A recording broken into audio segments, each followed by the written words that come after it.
Good morning, colleagues. Maybe let's start with our meeting.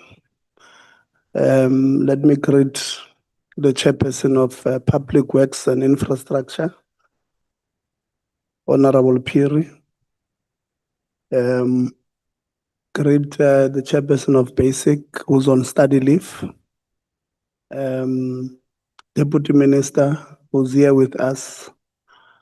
Director General. And I'm told we have an acting Director General at Public Works, who's here. For basic education, we'll get an indication who's leading the team there. We do have a number of apologies that we'll present immediately after this first item of introducing each other so that at least we know who's here. And then we'll give the purpose of why we have this meeting after introducing each other. There's a laptop, I think, that is on here. Yeah, Babungubani, if you can just switch off the sound.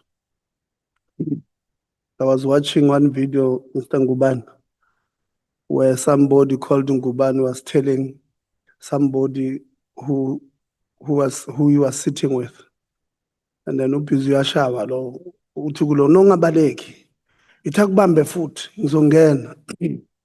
But this Ngubani does not ngena. So this guy gets about 4 or 5 claps. And then when this one asked him, why did you not intervene? You said I must not run. Uthi, I wanted to see if he will use a gun.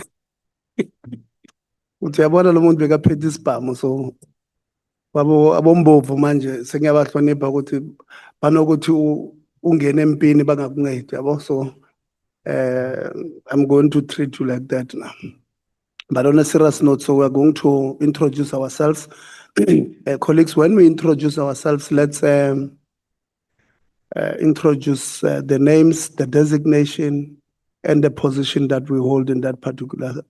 So because here we might have deputy director generals from 3 different departments. So we must indicate that you are a deputy director general of higher education responsible for planning. DDG gas, as ngeke usho nje ukuthi you are a DDG of higher education. It does not. You've got 7 DDGs, for an example. So that's when we do so. Let's be clear. My name is Tebogo Litsia. I'm a member of Parliament, member of the Portfolio Committee on Higher Education, and I have the responsibility of chairing. So after Kero will give the secretary the side, then we'll start there at the back, we'll move this way, and then ultimately we'll end here with members. That side. Thank you, Co-Chair, Honorable Litsie. Those who don't know today, you forgot are after Kero. Even the officials of DPWI, they don't even know my first name, but you had to. But nevertheless, as been instructed, my name is Carol Phiri, the Chair of Public Works and Infrastructure. I also alternate in Trade, Industry and Competition Portfolio Committee. So I'm double dipping Chair. That's why I'm so tired. They're sitting as we speak. But not normally what I do, I introduce my support staff. But I'll allow you to take how you have instructed to say they must introduce themselves.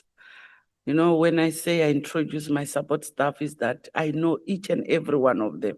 They are the support staff of the chairperson's office. But Nola, you can introduce yourself. Thank you, Honorable Chairperson. Good morning to the chairpersons of the Joint Committee. Good morning to the DM of Higher Education. Good morning to the colleagues from all departments and all honorable members, as well as our colleagues from Parliament. My name is Nola Madinise. I'm the Committee Secretary supporting the Portfolio Committee on Public Works and Infrastructure. Thank you. Good morning, coaches. Good morning, everyone. My name is Anele Kabingis, and I'm the Committee Secretary for the Committee on Higher Education. Thank you.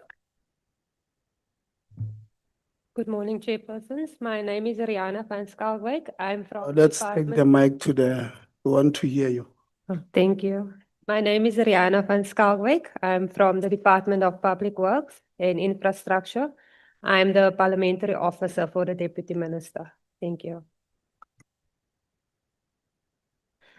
Good morning, chairpersons, honorable members, honorable minister, deputy minister of higher education and training, DG, acting DD, acting senior management from all departments and colleagues. My name is Tiamo Moleme. I am the program manager for the Sibuso Bengu Development Program in DHET, the University Education branch. But I also provide support to DDG responsible for infrastructure. Thank you. Good morning, chairpersons. Good morning, Deputy Minister and colleagues and honourable members. My name is Luke Albert. I am the PR for Minister Macpherson. Good morning, chairpersons and all protocol observed. My name is Maslaelo Matladi. I'm based in the Office of the Director General responsible for parliamentary services. Thank you. In public works. Good morning, chairpersons, honorable members, colleagues. My name is Tulani Shabalala. I am Cabinet and Parliamentary Support in the Office of Deputy Minister Kondwe. Good morning, Chair. Good morning to all people in the room. The name is Sonwabile Ngeza, PLO for Minister Manamela. Thank you very much.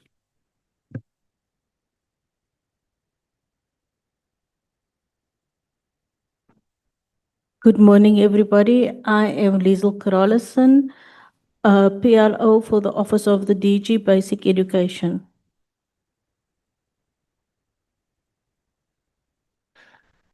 Good morning, co-chairpersons, honorable members, DM of DHET, DGs, and all colleagues.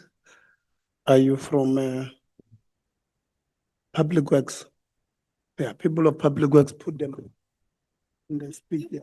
So let's put the mic next to us. No, put the mic. No, put the mic next to your mouth and speak to the mouth. Order, don't intimidate my delegation. No. Can't agree to that. People of Public Works, they are very calm. It's not like they don't know how to use a mic. They do know. It's just that they want to study how you are. Please be fragile. Thank you so much, co-chairpersons, honorable members, Deputy Minister of DHET, DG, and all colleagues. My name is Adam Tombeni. I'm the acting DG for the Department of Public Works and Infrastructure. On the other portfolio, I'm the DDG for Intergovernmental Relations. Thank you. Honorable Chair, Joint Chairs present, the DM, the DGs present, the colleagues. My name is Cesar Sibande from Public Works. I'm responsible for the property management and trading entity in Public Works. Thanks. Good morning, chairpersons, honorable members, the DM and the DG. My name is Siboniso Sokela, responsible for managing the immovable asset register of the Department of Public Works and Infrastructure. Thank you. Good morning, honorable chairpersons, honorable members, and colleagues. My name is Solin Chwane. I'm from the Department of Public Works, Chief Director, responsible for the state-owned property portfolio.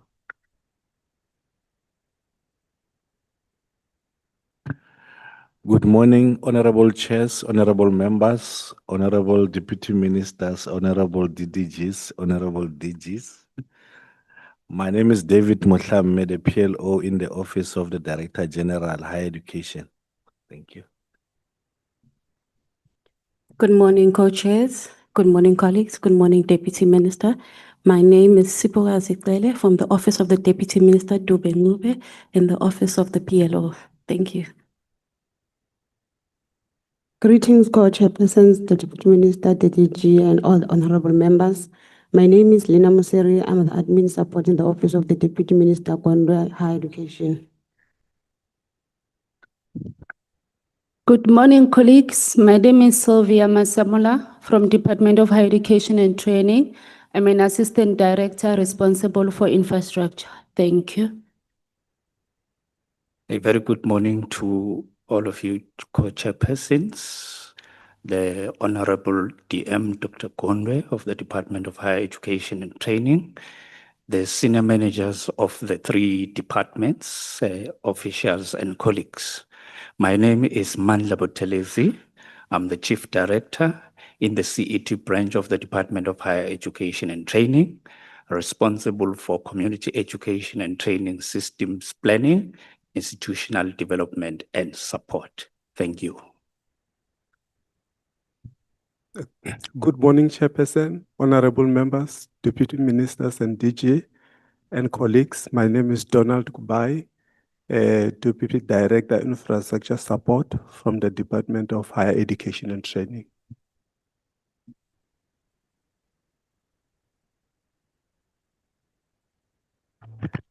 Good morning, members. My name is Sitabiso Letlake and I'm the Committee Assistant in Public Works. Thank you. Good morning, honorable chairpersons and everybody. My name is Khadija Osman and I'm the Executive Secretary to Honorable PD. Thank you. Good morning, honorable co-chairs. Good morning, honorable members. Morning to senior members of all departments in present. My name is Bongani Shabangu, Acting DDG Infrastructure, National Department of Basic Education. Thank you. Good morning, Chair of the Session and co-chairpersons, honorable members, senior management. My name is Takhedi from the Department of Basic Education, Director responsible for closure and measure of schools. Thank you. At the Department of Basic Education. Yes, Chair, at the Department of Basic Education. Yes. Good morning, honorable chairpersons. My name is Simone Gaya. I am the DDG for Delivery and Support in Basic Education. I just want to also register an apology from our DG. He is abroad currently on a work visit. And we have an acting DG that is in a meeting right now. He will be joining virtually. Our acting DG is Dr. Whittle. Thank you very much.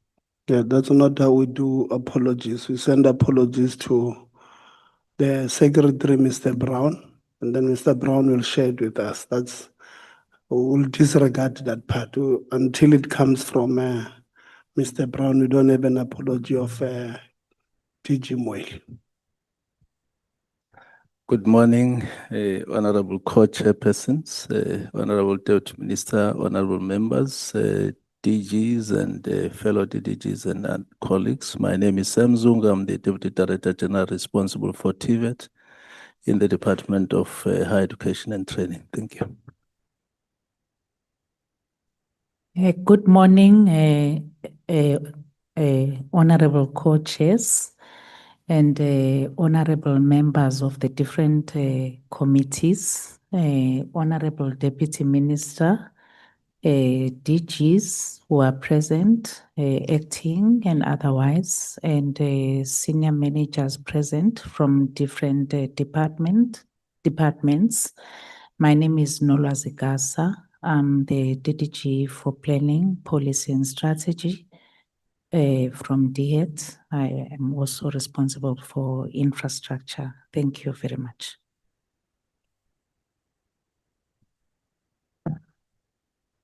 A very good morning to you, co-chairs, esteemed members of both portfolio committees and public works and higher education, all my colleagues in all the three departments represented. I'm Kosinati Sishi, the Director General for Higher Education. Dumela chairpersons, Dumela honorable members, the various officials present here today, Kibidua Dr. Mimi Gondwe, the Deputy Minister for Higher Education and Training. Ke a leboha.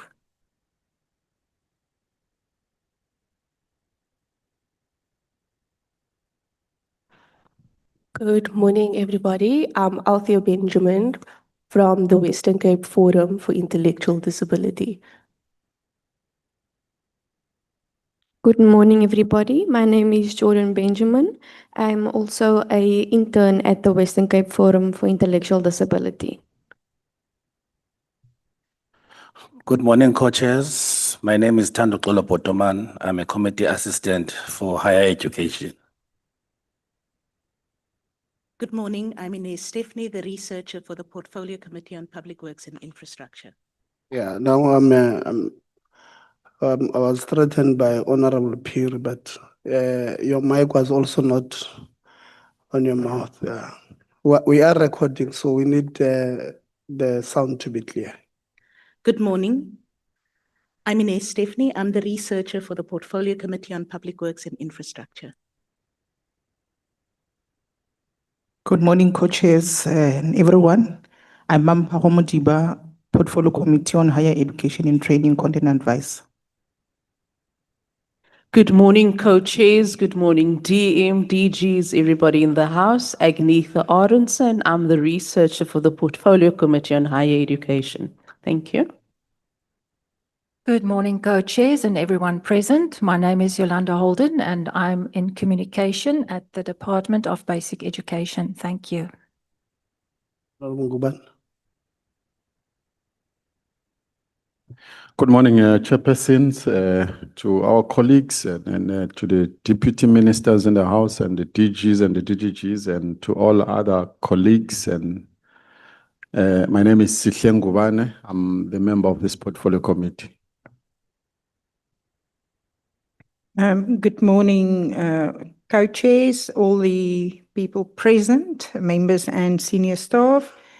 My name is Desiree van der Walt and I'm a member of the Basic Education Committee. Good morning to everyone present here. My name is Sipho Mahlangu. I am the member of the Committee of Public Works and Infrastructure. Good morning, co-chairs, DDGs and acting DGs, my colleagues, the support staff. Nomgqibelo Nkosi is my name. I'm the committee member of Public Works and Infrastructure. Thank you.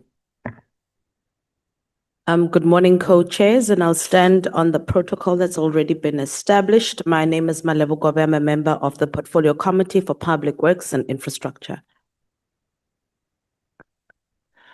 Greetings to both chairs, greetings to the DM, members of parliament that are here, members of this senior members from different departments. My name is Natin Malo, a member of this portfolio committee called Public Works and Infrastructure. Thank you. Good morning, co-chairs, Deputy Minister from Higher Education, colleagues, senior members from different departments. My name is Bongi Nkosi Matigizela. I'm a member of the Portfolio Committee of Public Works and Infrastructure.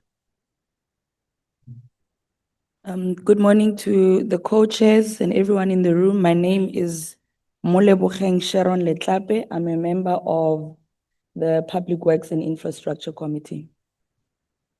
Mr. Brown.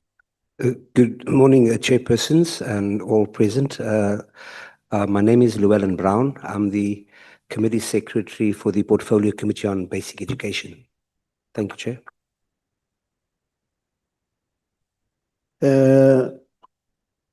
On virtual, Honorable Governor.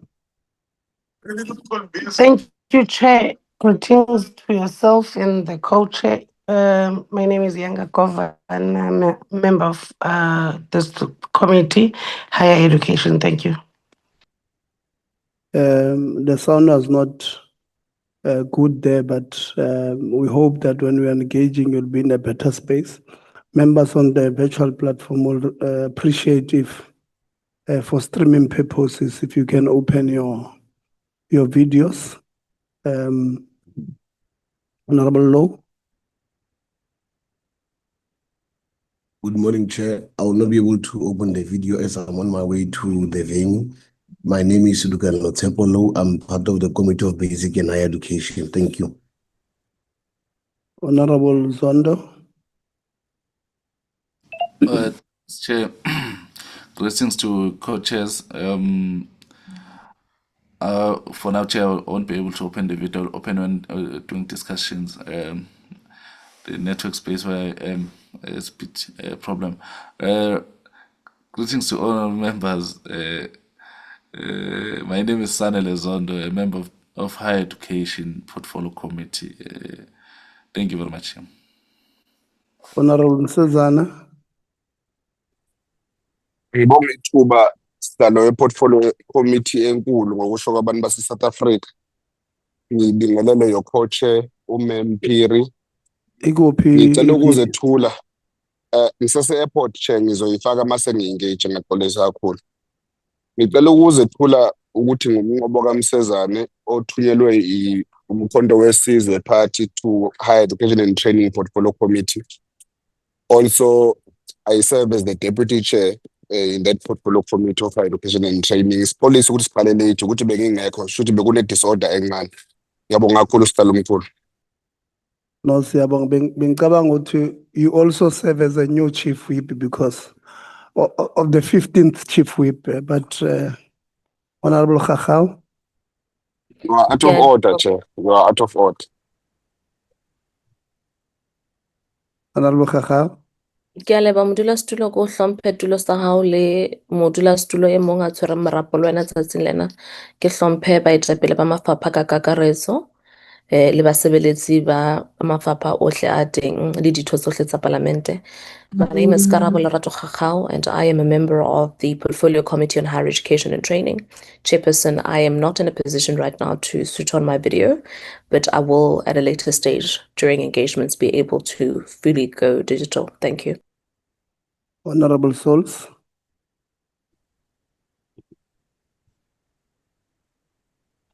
Good morning, everyone. Ashley Koike, the first Souls. I'm a full member of the Committee for Higher Education. Thank you so much. Honorable Jordan.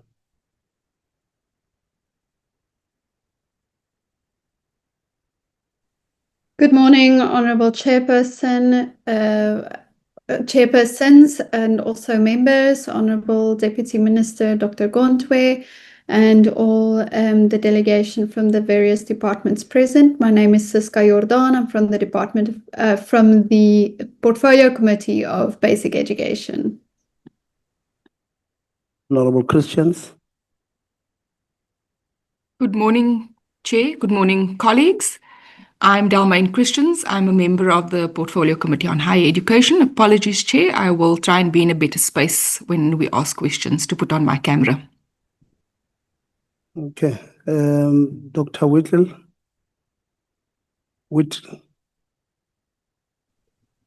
Good morning, Chair, the Deputy Minister, honorable members.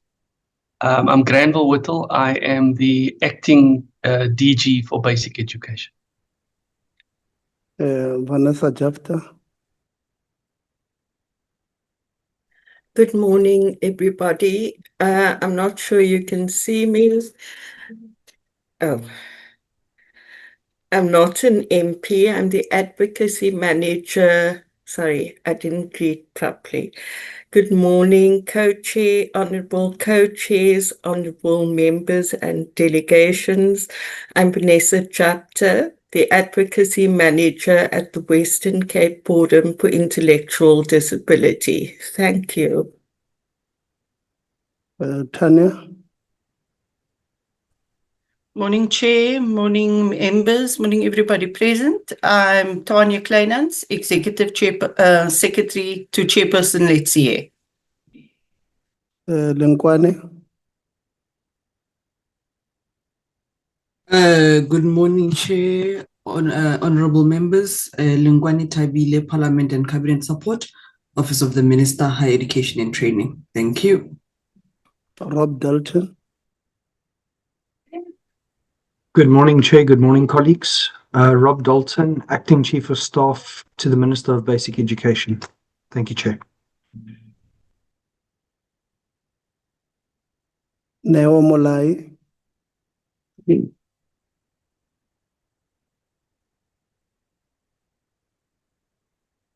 Neo Molai,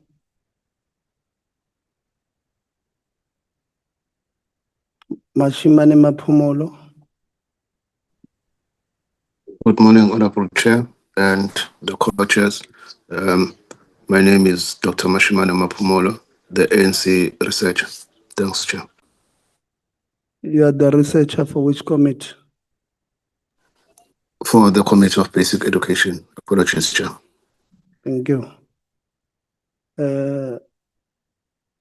Mahada,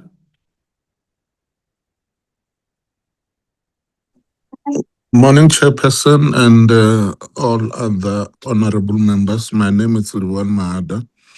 I'm the Director in the Office of Director General Basic Education, responsible for business processes and parliamentary matters. Thank you very much. thank you. Lulaman Dabankulu, Good morning, co-chairs, honorable members, and colleagues in the meeting. My name is Lula Mandabangulu, and I'm the Chief Director in the Office of the DG at Basic Education. Thank you. Kademadi Major,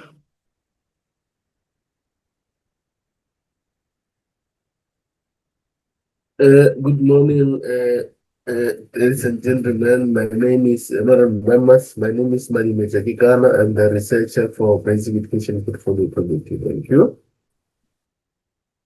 Neo Molai, are you able to introduce yourself?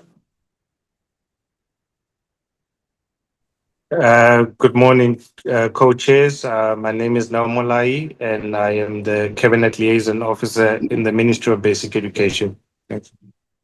No, thank you very much. Let's go to apologies now. Anele, I'll start with you. The apologies from the executive, from the department and members. Thank you, Chair. Chair, we receive apologies from the minister who is unable to attend the meeting due to cabinet. We also receive an apology from Honorable Deputy Minister Tobengwe, who is apparently not feeling well today.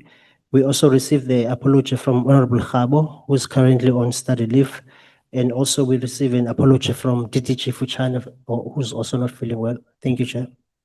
Yeah, we also have Honorable Maimela, who's the chair of Basic, is an alternate in higher education. We also have her apology on higher education as well. And Honorable Low is arriving just now. Deputy Minister Gondwe had indicated that she has a program and she would like to leave after 11. Mr. Brown? Thank you, Chairpersons. I will start with the membership of the committee. As you rightly indicate, Chairpersons, we will have present Honorable Low, Honorable Govana, Honorable van der Walt, and Honorable Jordan. Apologies for the portfolio committee. I'll start with the Chairperson, Honorable Maimela, who is currently on study leave. I also have apologies for Honorable Shikwambana, as well as Honorable Kabanchaba. Chairpersons, just from the executive, I have received the apology for the minister, who is currently in cabinet, and then both the DG and the deputy minister are currently abroad. And I do understand that Dr. Granville Whittle will be the acting DG for this session. Thank you, Chairpersons.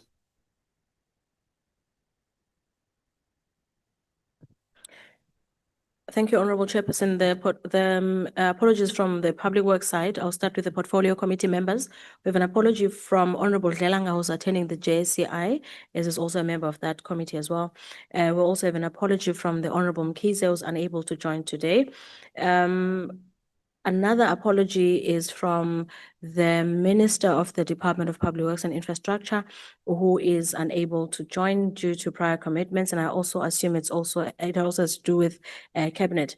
The Deputy Minister is, however, also abroad on department business, so is also not going to be able to attend today's meeting. The DG is off ill. He has reported that is also not able to attend. And lastly, Honorable Chairperson, we have an apology from one of our colleagues, the content advisor of the Portfolio Committee on Public Works and Infrastructure. He's off ill as well. Thank you, Chair. Thank you very much. We have a lot of people who are ill today, DG. All your counterparts are either abroad or ill. It's only you who's here. Mhlambe, when you go home, in case of then over the weekend, bring them something that you take there over the weekend so that they're also not falling ill. Members, on the purpose why we have this meeting is that it was after we spoke to the co-chairs of basic education and public works and infrastructure at the beginning of the year.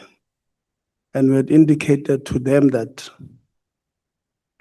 on our oversight visit in Limpopo and Eastern Cape as a department or as the Portfolio Committee on Higher Education,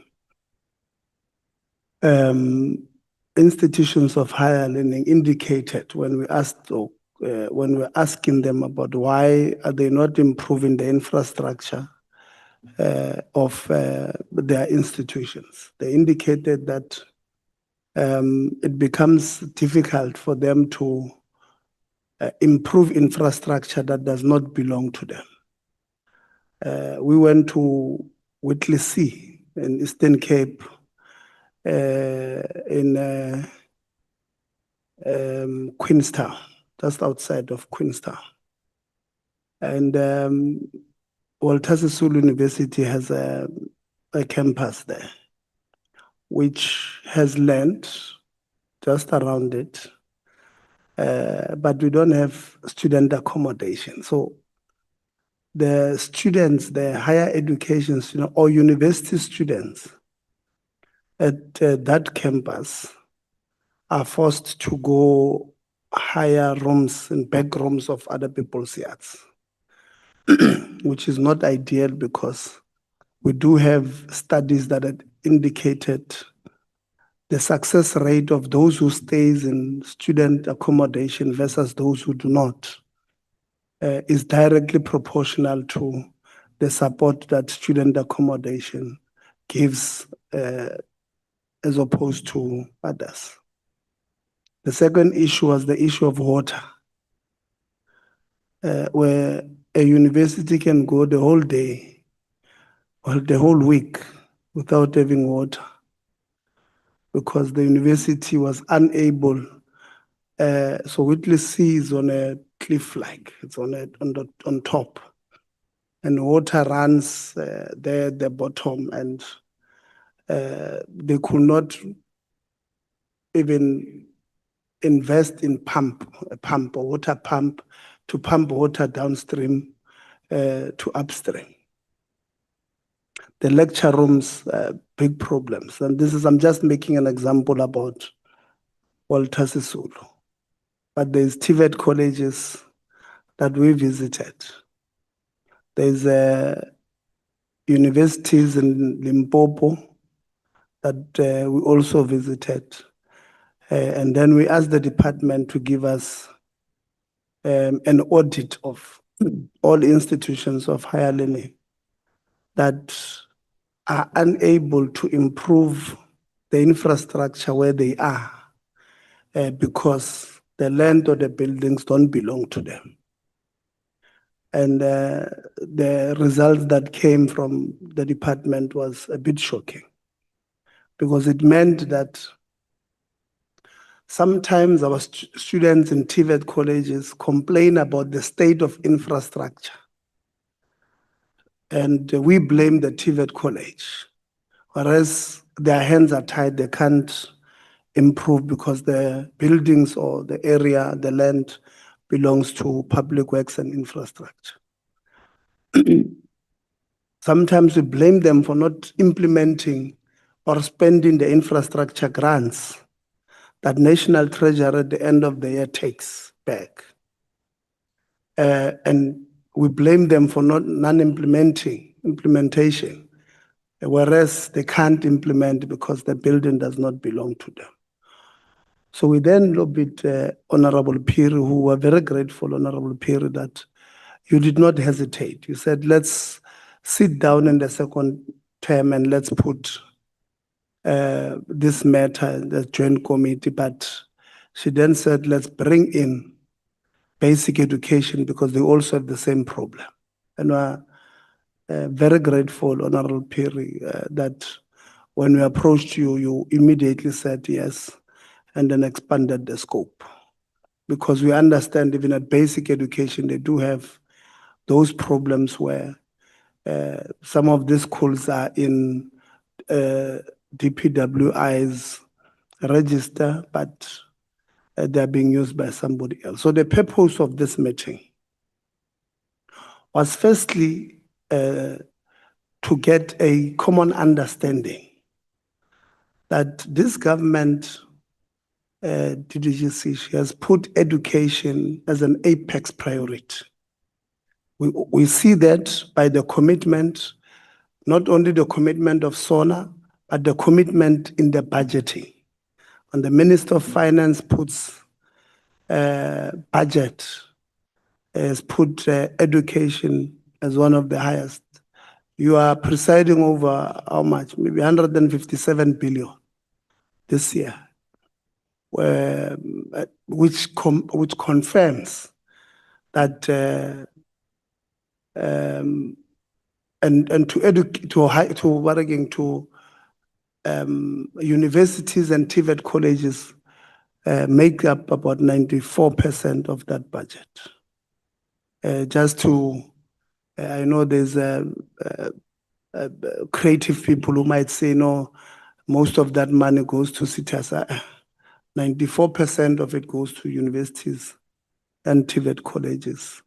CITAS and CET shame about 6% of that budget, which confirms the commitment by the President at the State of the Nation, but also the commitment from the Minister of Finance about education being an apex priority. Now, this is one government, and one government must have one plan. Now, we want to get to a point here at DG where all of us agree that if Public Works has got this buildings or land, why don't we get Public Works to transfer them to higher education? It's one government. I don't think that needs even 10 days to do if we're serious. To say, I'm taking something from the register of Public Works for a public good called education. This education might be basic, might be higher education. Then we're giving it to this department. This department will obviously transfer to public TVET colleges and public universities. But once it's at the hands of higher education, these institutions are able to invest in this so that the end user, which is the student and these lecturers and management of these institutions, are able to utilize infrastructure that is fit for purpose. I do not want to make example about the ablution facilities we found there. And then you are unable as a university to attract the best of the best academics to teach our end user, or the end user, which is our students, properly, because even themselves don't want to go there because toilets don't have flushing water in an institution of higher learning. And we can't blame the university, they are trying. But there's nothing they can do if we don't get to a point where we give them a chance to improve this infrastructure, these institutions. So we are hoping that, we're making just one example, but we're hoping that the Department of Public Works will receive the plea that we are bringing in its intended purpose, that this is what we want to do, and this is why we want it to be done. And I think I will not belabor the point beyond this. But Honorable Peer, when I told my staff that you did not only agree, you said you must do it immediately in the second term of Parliament. They were very grateful, and they said I must send my gratitude to yourself. And I thought it's only fair that I do it in front of them, in front of everybody, to yourself, because we try by all means to get joint meetings to resolve these problems. But this is us going beyond TDGs and DGs who are here, because the department should do this job. The Department of Basic Education and Higher Education should sit down with the Department of Public Works, yourselves, and say, these are the issues we The have. Portfolio Committee on Higher Education and Training. Chairperson, I am not in a position right now to switch on my video, but... And then what happened? Who's that? Chair? I don't know who's that person. So the department should be able to spearhead this work. DGs and TDGs of all departments should be able to say, Public Works, at Walter Sisulu here, this is your land. We are one government, we must have one plan. We believe that you are not in fact, you are even charging this university for this land. So government that says education must be an apex priority, its department of the same government charges the university for land. For me, it defeats the whole purpose. So we must find a way today to say, this is what we believe should happen, and this is by when we believe that it should happen. So I thought I must just start by those words, and then Honorable Piri, I'll give to you, and then you will lead this session where you give the departments to present.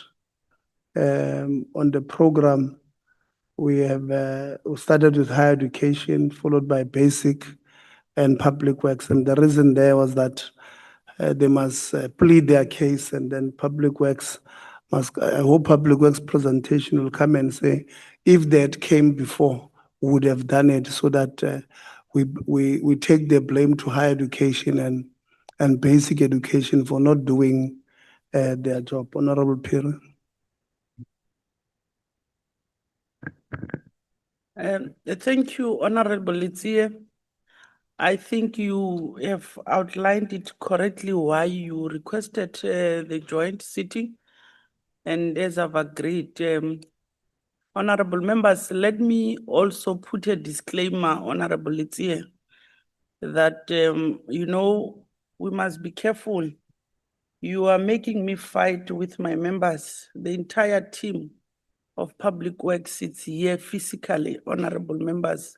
Already I'm starting to receive WhatsApp from them why it looks like it's only us. Even in our program, and when I spoke to you, we have agreed that a virtual meeting, sometimes it does not bear fruits that we want to produce. You only highlighted us at the last minutes last night, and all members were here and they confirmed their fiscal appearance. So I wanted to put that disclaimer to say it does not look good to me and my members. It looks like I had to strain them when there was an option of an hybrid. So I want to take this opportunity and apologize to your good self, members of the Committee of Public Works and Infrastructure. 90% of you are here physically. And for those who have made apology, who could not give them an option of saying you can join virtually, as we could see other members when they're saying they are not ready, one might think that they are still in their comfort zone. But nevertheless, Honorable Litsia, next time we need to engage and give each other in time. It does not feel good. My members are not happy. I must express that. I've received a number of WhatsApp here to say, Chair, if there was an option, why didn't you give us, even as we're going to be on hybrid? But we can't stop. Let's continue. We're apologizing for that issue. And let me agree to say we are not here to put a blame. We want to resolve. We want a service delivery. We want our kids, especially those who were previously disadvantaged, to get what they are supposed to get for them to survive in this country.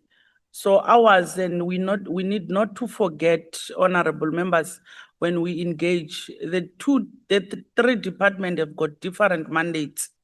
Even Public Works and Infrastructure on its own, we need not to forget its mandate, even when we do the request. So we are calling upon higher education and basic education, consider your request that it must not run redundant of the DPWI. I don't know, do I make the statement properly? We need not to run redundant DPWI. It has its mandate, and on its mandate, we must find a way of making it sure that it deliver what it's supposed to deliver to its client's department. So with those few words, allow me, Honorable Chair, to request the Honorable DM to give your political remark. It can be correct for us to call a presentation before we could acknowledge you as the leader of the delegation. In the absence of the three department executive, only you are here.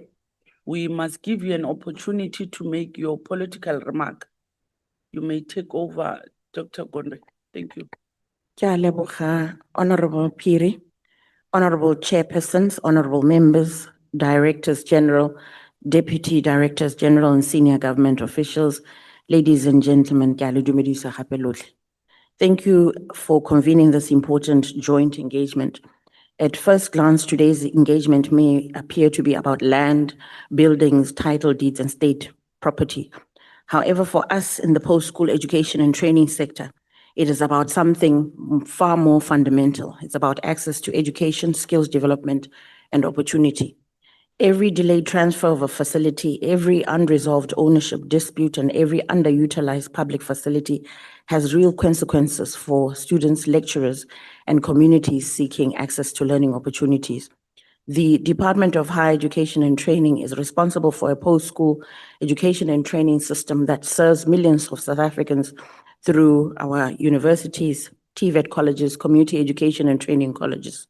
Yet some of these institutions continue to operate on land and in facilities owned by other organs of state, often without the certainty, flexibility, and security required to expand and develop in terms of infrastructure. And I think, Honorable Chairperson Litsia, you've already alluded to this.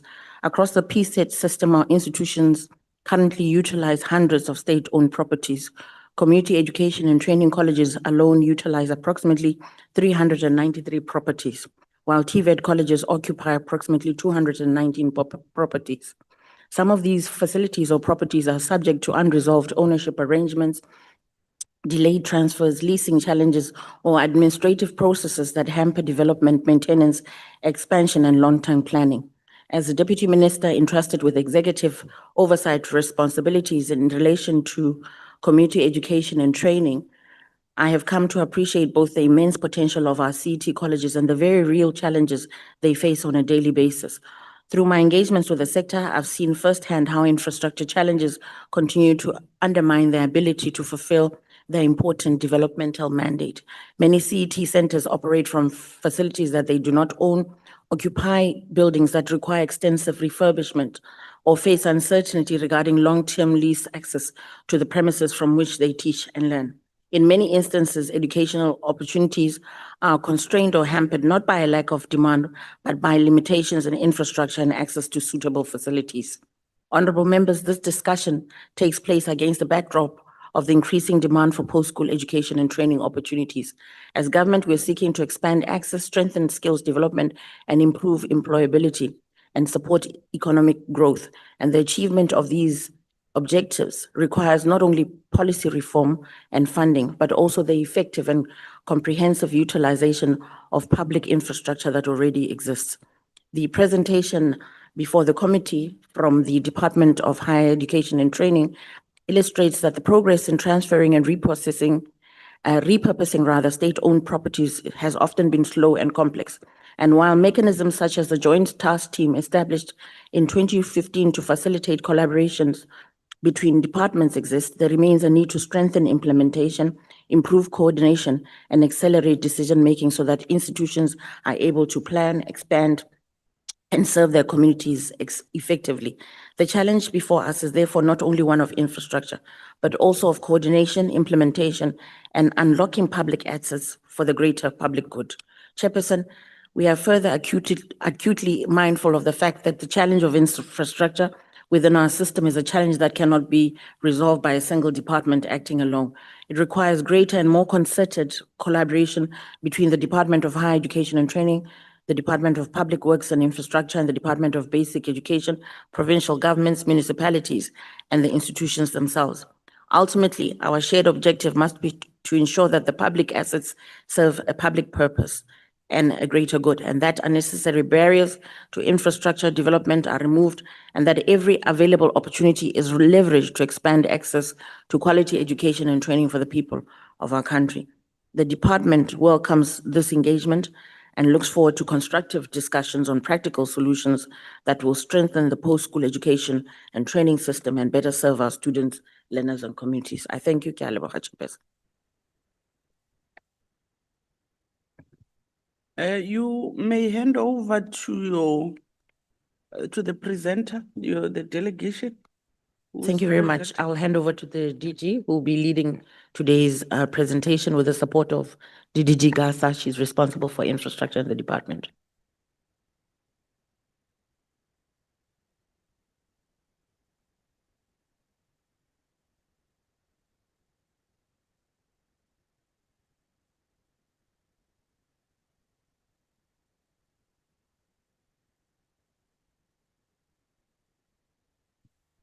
Presenters, if you feel like you want to take the podium, you can do so. It's an opportunity. Normally, it's done by honorable members. You may stand there.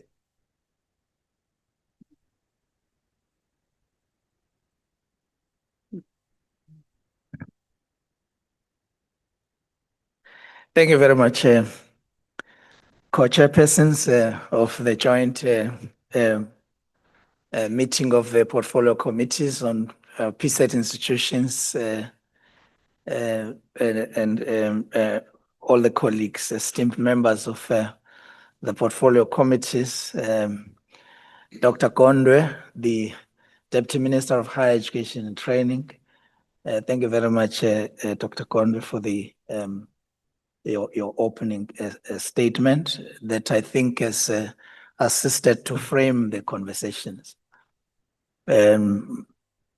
It's an honor and privilege to be here and present an account on work done by all our departments, Public Works, working together with the Department of Higher Education, and very importantly, the work that we do jointly with the Department of Basic Education.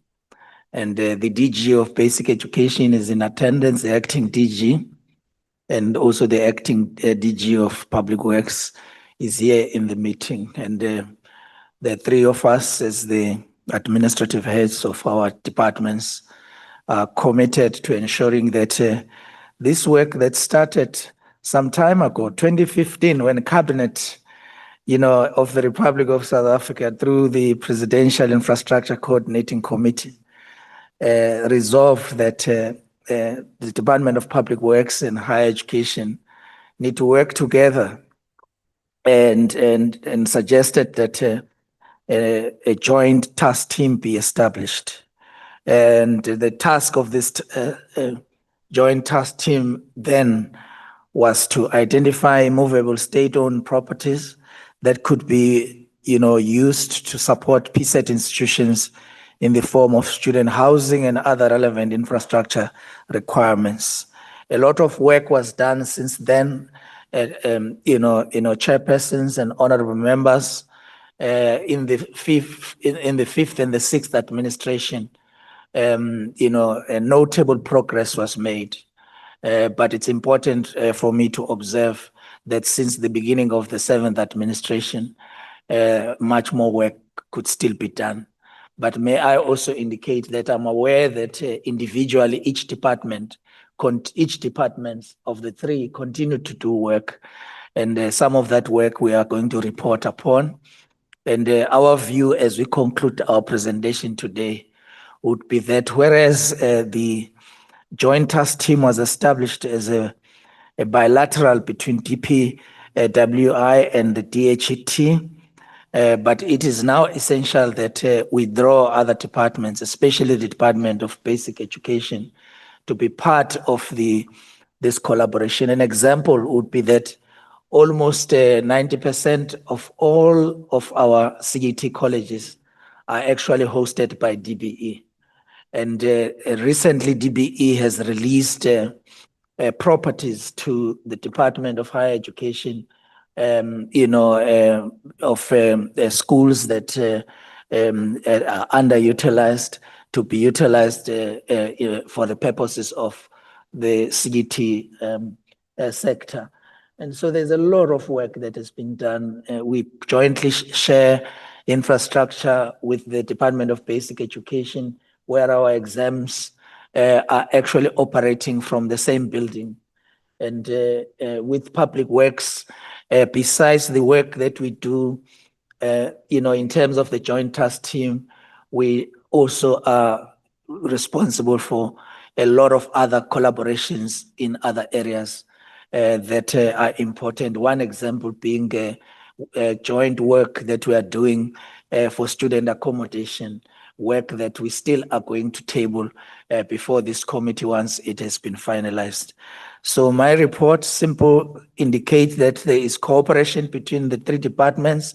Much more work can still be done, and we also believe that there is opportunities that have emerged over time.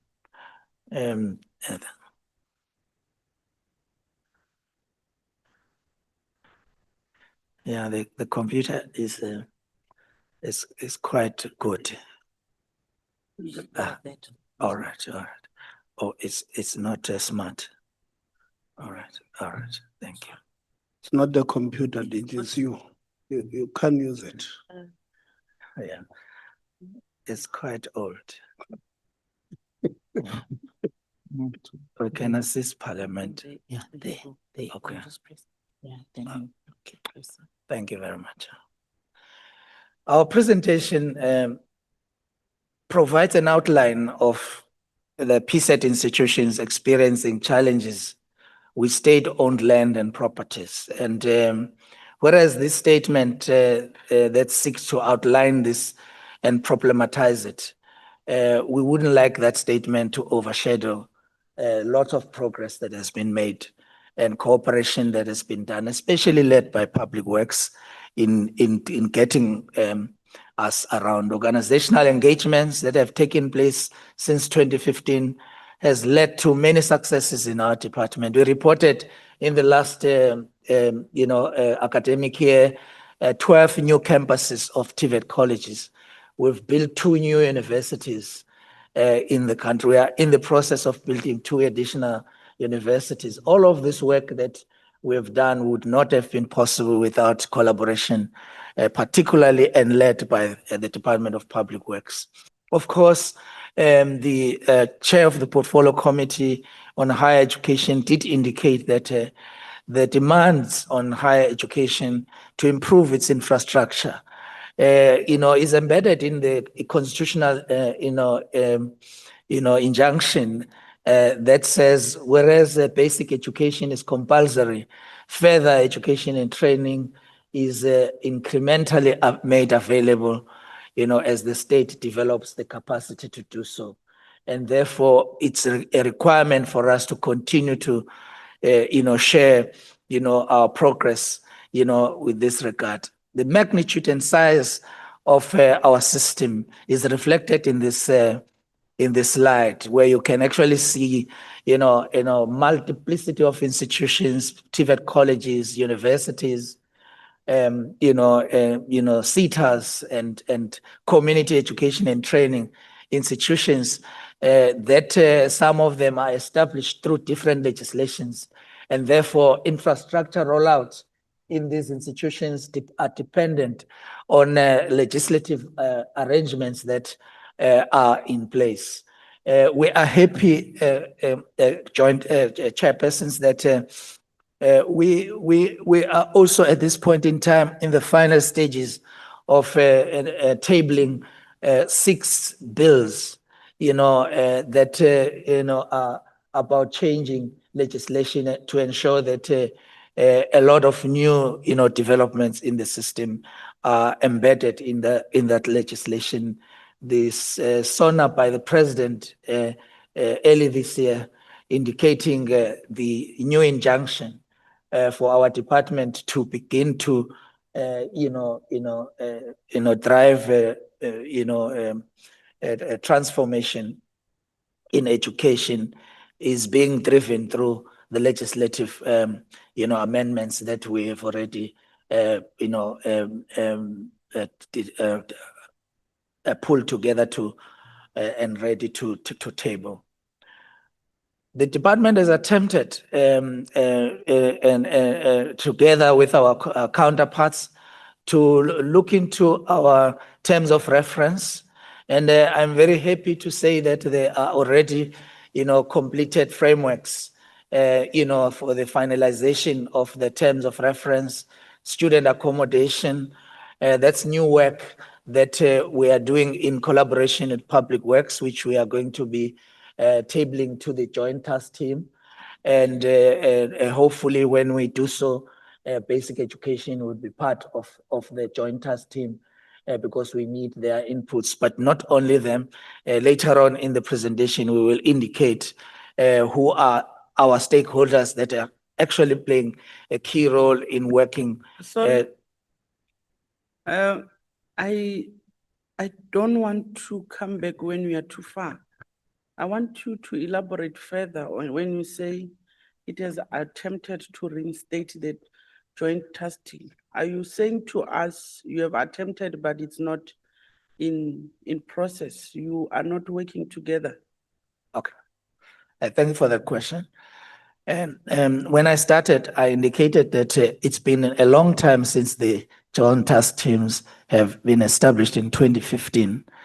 Since then, it's been almost 3. We are in the 3rd administration. And if I look at just looking at meetings held between our departments since then up to now, I can see the intensity of meetings in the 1st administration and the 2nd administration. But this is not the case in the 7th administration, and therefore there's a need for us to reinstate, the mandate. But my proposal is that when we do so, we include the Department of Basic Education as a department that is, implicated in the work that we are doing. The following documents have been shared amongst the departments. They are the draft frameworks, and we'd like to share that also with the committee. The draft framework that actually indicate the progress that has been made in this regard. I will speak to what are the contents of these later on. The terms of reference, the memorandum of agreement. Also, I think thanks to the Department of Public Works, list of properties that require intervention, as it was required of the department to do. They've made that available to us. The guiding documents have not been adopted yet, but we are working towards ensuring that these are finalized and tabled.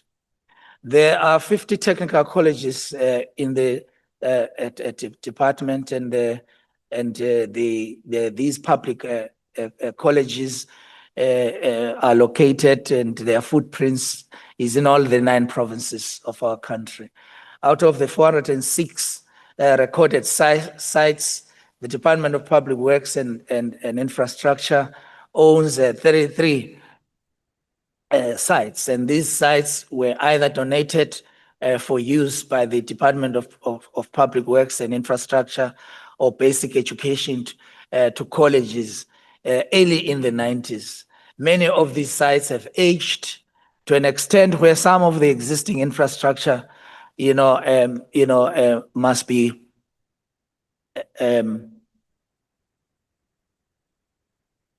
due to lack of ownership, and the demolition requests must be approved duly by the ministry and as well as the executive authority at the Department of Public Works and Infrastructure. And this work continues, and the department at this point in time battles with retrieving as-built drawings of existing infrastructure for purposes of maintenance and replacement of critical engineering systems, which enables proper operational use of assets. And the department continues in this regard to continue to plug in the gaps in those areas. Planning around expansion is important for us. That education is an apex program of our government also means that when we release the results in basic education indicating the success of young people, the post-school education and training system must be ready to absorb those young people into our institutions. So this work has further been, given, further encouragement besides the injunction given by our president on the SONA. There are also colleges who have attempted to have these sites transferred, and there are delays at provincial level, but all of this is work in progress. We present a summary of TVET college land ownership as provided to us by our colleagues in Public Works, and that summary shows in each of the 9 provinces the number of lands that is occupied, the colleges that are occupying this, including college campuses in those, the national departments involved, and the municipalities, including land that is owned by traditional authorities and tribal authorities. The summary provides a picture of what actually is the status quo in terms of land ownership. And therefore, it helps us to be more targeted and be specific in terms of what our new projects require. The DPWI owned sites that are occupied by TVET colleges are reflected in these slides. We are presenting 33 of them, and we can actually work with that number. In the Western Cape, as we try to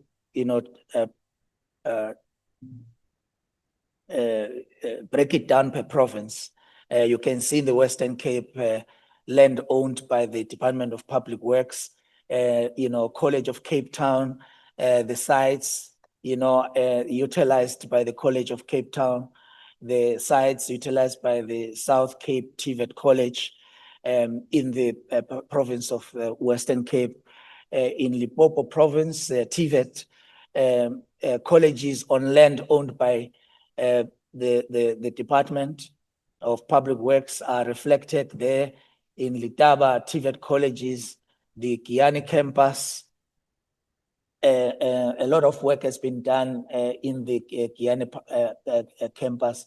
The progress that we have reported recently of completion of phase 1 of the establishment of the TUT campus, of Kiani, is actually as a result of the work done by Public Works, whereas there were delays initially in that project.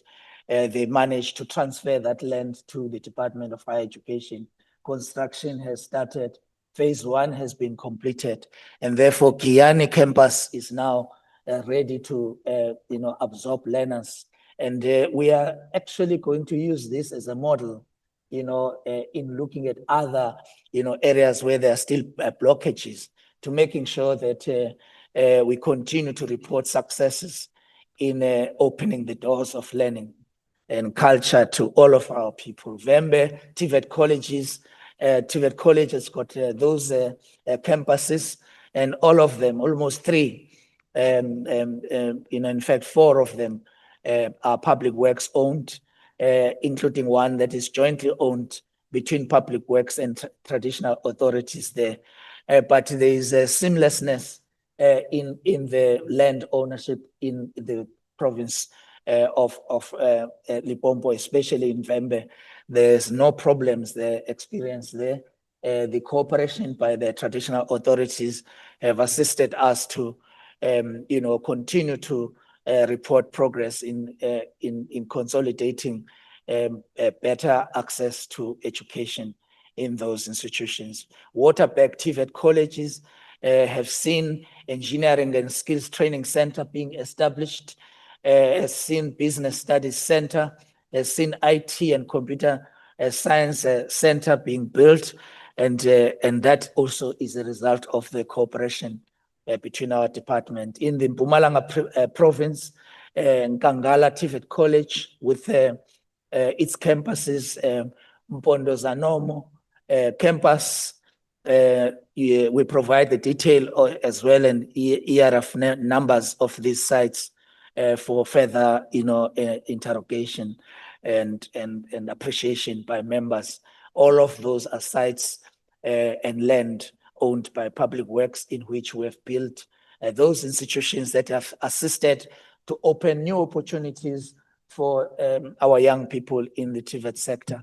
Right in Johannesburg, in central Johannesburg, Crown Mines campus, the Smith Street campus, are both land properties owned by Public Works that have seen us opening new opportunities and new campuses in those institutions. Elangeni TVET colleges, is one example. It's campus called New KwaMashu campus, that is KZN Department of Public Works, in the KwaMashu, situated in that township, that has been made available, and as such, we see that new campus in Elangeni. The Coastal TVET College in Hammersdale campus is another addition. Tegweni TVET College, the Central Office and Ashaville campus, an old campus that in the past used to be Springfield College, a new,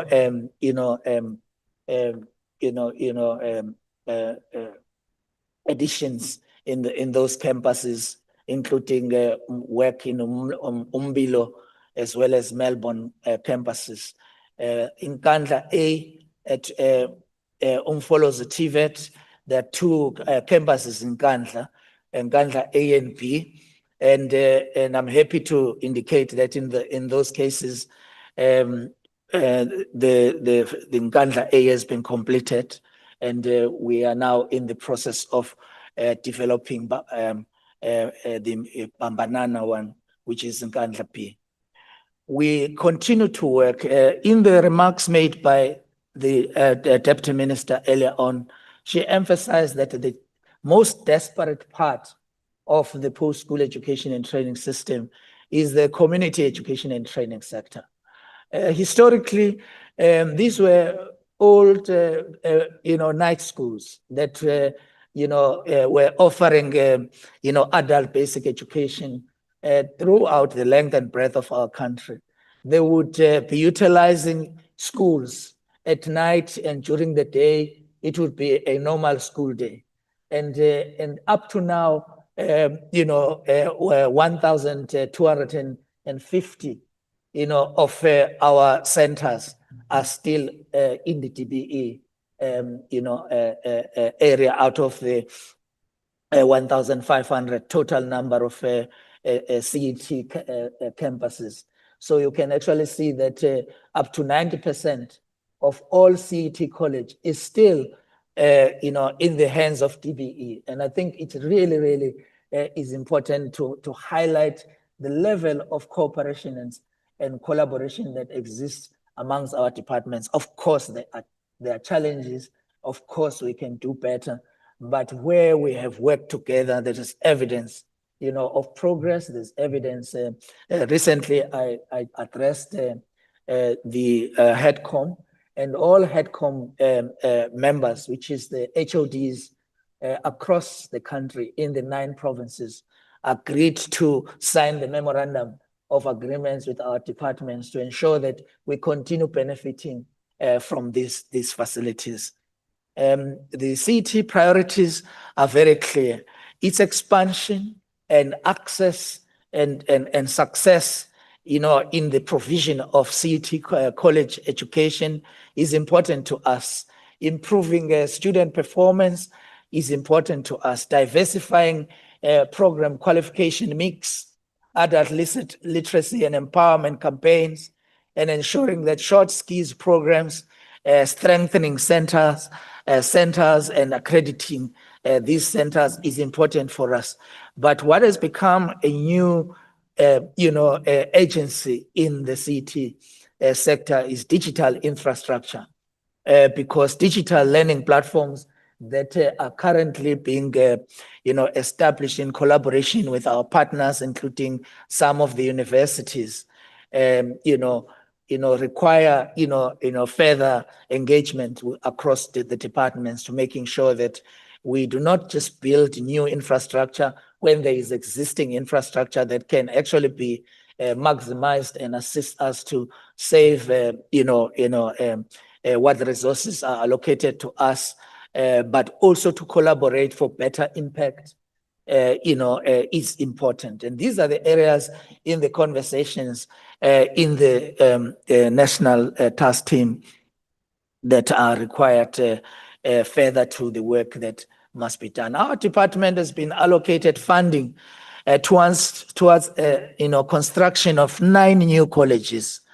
And these 9 CET colleges and an allocation of about R1 billion to the department is enough to get our infrastructure to be set up.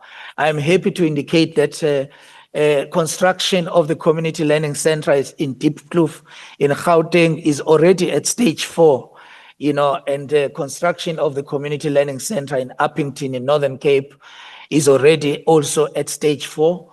The construction of prefabricated education facilities of the community learning center in Osborne, I think it's one of the most dynamic institutions that I've seen in Osborne. Women owned, enterprises, youth owned enterprises are practicing in this,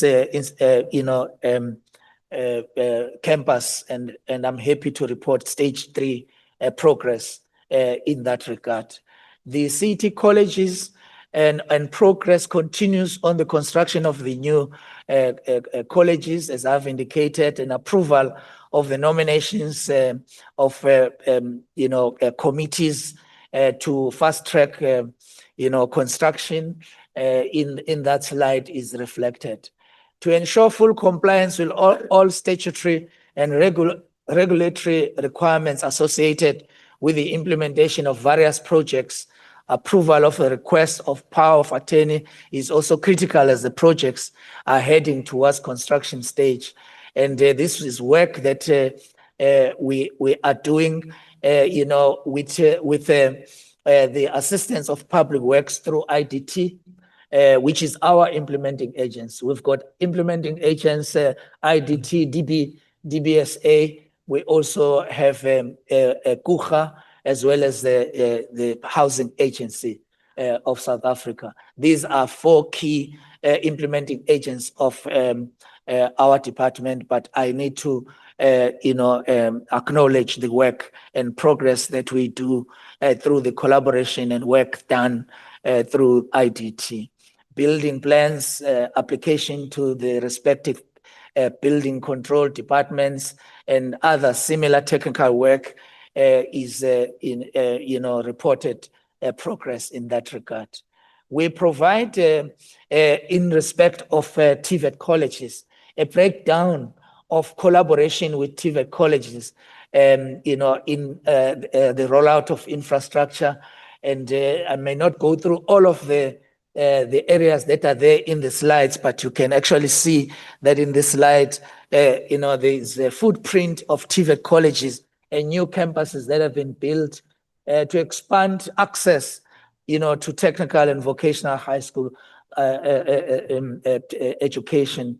This time around, we are rolling out occupational programs in the TVET sector, and this alone is going to draw more students into the sector, and the shape and size of the post-school education and training will never be the same with this in mind. Of course, do we need more? Indeed, we do need more of this work, but models of success already exist in our collaboration model, and we can take advantage of the collaboration model to ensure that we roll out even more of the institutions.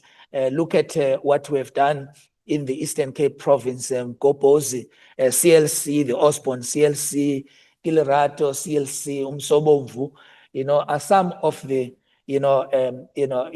success stories in Gauteng, Davidson, Anthony's, Wardville, Ekwazini, Tuto Mfundo, Tsakane, all the centers and central offices and infrastructure that has been built or renovated or made available to new cohorts of students seeking opportunities for learning.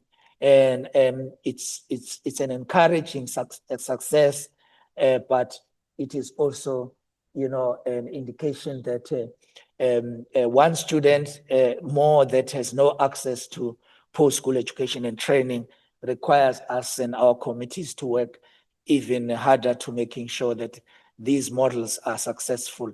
There's too many of such in the TVET sector, but you can see province by province, there is a new footprint of infrastructure that is being rolled out in the institutions that are indicated. The school infrastructure identified for engagement with the Public Works is reflected. We are yet to finalize engagements in these areas, but we have prepared to table in the task team those identified projects in identified public work sites that are located in specific areas as indicated in the slides. You can see in Butterworth and Offenvaba, Cradock, East London are some of the areas where we plan to roll out projects where there are primary schools and high schools that have been made available to us by the Department of Basic Education. But the state of those institutions require further work, which I think need all of our departments to work together to see what we can do to convert those schools into additional infrastructure, so that we spread our infrastructure so that access to education, access to post-education and training institutions, especially to our villages, to our townships and areas that are hard to serve, becomes a priority going forward. Now, the gesture of DBE to make these institutions available has given us new opportunities to expand the size and shape of the post-school education and training. You can see at Tikeni Primary, Cape College, Matthew Koniwe, old police You stadium. don't go to the schools one by one. We are pressed for time. The president is answering questions this afternoon. I hate to do it, but you can't read. We have read the presentation there. In the first two slides, we've made the point about the schools. So let's go to the next point. Thank you very much, Chair, for your support. I think I would like to go to universities. There are new universities. Oftentimes, Chair, we are there's underreporting about work done at our universities. Quite often the reference is made to Mpumalanga as well as the Sol Plaatje universities as the universities. But just now I was telling you about progress at Kiani campus. Almost in all campuses, Sefako Makgato is one of our brand new universities. And these are not always, reported, but in these slides and in this presentation, we make this clear. And none of this, Chair, would have been possible without this collaboration between us and Public Works and the Department of Basic Education. And I do wish to not to get into too much detail. But if you look at Charlotte Maxeke in Johannesburg, the academic hospital there, you can actually see the work that's being done.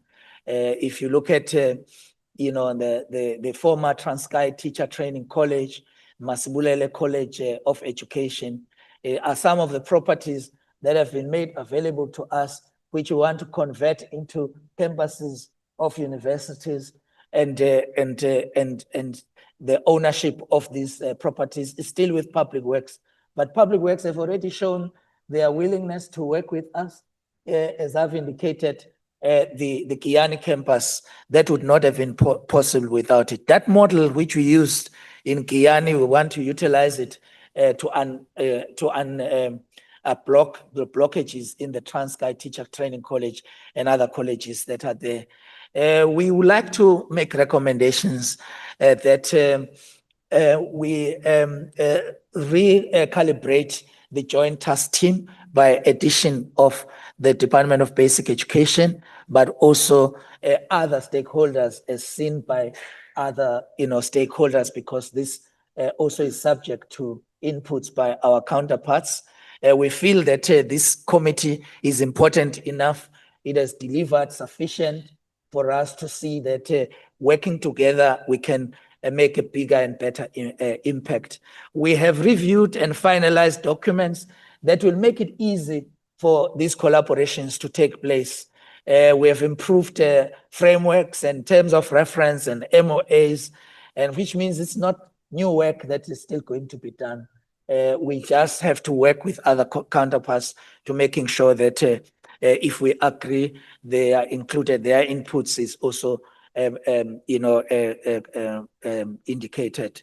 In that regard, Chair, we thank you. And I trust that in our presentation, we did not only just paint a beautiful picture of collaboration, but we also have indicated where there are problems. And some of the problems are within the areas where we are responsible for in the administration, just to get officials to attend meetings and making sure we follow through, we do oversight, are some of the things which on our part they are required. But I think the fact that I did not make that point, it's because there's just too much of the success stories to report. Thank you. Let's take the next presentation. I guess it won't be that long. DG, you took more than 45 minutes alone. And I was afraid to even stop you. I don't want to lie. I do mind about time. So the next two presentation, you only have 30 minutes that you must share. I believe now it's a basic education. Speak to the presentation. As they've said, you have sent your presentation. Talk to it. Don't read through it. Make your points. And even DPWI, when you come, I think you are just going to even attempt to respond to what has been raised by higher education. The issue of a joint or a technical team, it's not something that we are saying you wish to, but it has been there. Revive it. There's no need for us to get into that. The only thing is that we are giving you a mandate to revive it. So there's no need for a plea. It's a principal matter. You may proceed with your presentation. Thank you very much, Honorable Chairperson, for the opportunity. I just wish to introduce our item by indicating that we shouldn't be too long in this presentation because I think that DG Sishi You are speaking softly, sorry. And Honorable Shongwe, you know, you are not a technocrat. You can identify members of parliament where they're sitting. You are not an executive. Can you sit where you're supposed to sit? Can you try to speak better through your mic? Don't be too soft. Thank you very much, Honorable Chairperson. I hope this is better. I just wanted to introduce our item by indicating that I think that DG Sishi has covered in the detail quite a bit in his presentation. And so we'll just give you an overarching understanding of the work that we have done in DBE and to speak to the numbers of the exact figures that we are in a position to hand over to both. Well, we've already handed over to DHET, but I think there's a part now that Public Works also will take over in the presentation of what we are going to do today. Over to Mr. Tahedi to do the presentation. Thank you, DDG. Thank you, Chair. Can I request to stand on the protocol that has already been observed? Chair, it is important that we highlight the fact that there is a structure that has been established by the DG that works with closure and measure of schools, and that informs what you're talking about now. This structure is the one that leads in terms of the closure and measure of schools. And this structure is replicated at provincial level and approved by heads of department. In the interdepartmental meeting sessions that took place, the collaboration was strengthened to ensure that services rendered in schools that are unused is taken over by DHET. To address the challenge, Basic Education released 1,525 closed schools so that DHET can look into them and see how they can be utilized. Some of these schools, of course, would require attention, as Dr. Sishi indicated, and the table that you have sent to higher education would indicate the nature of the infrastructure in these schools.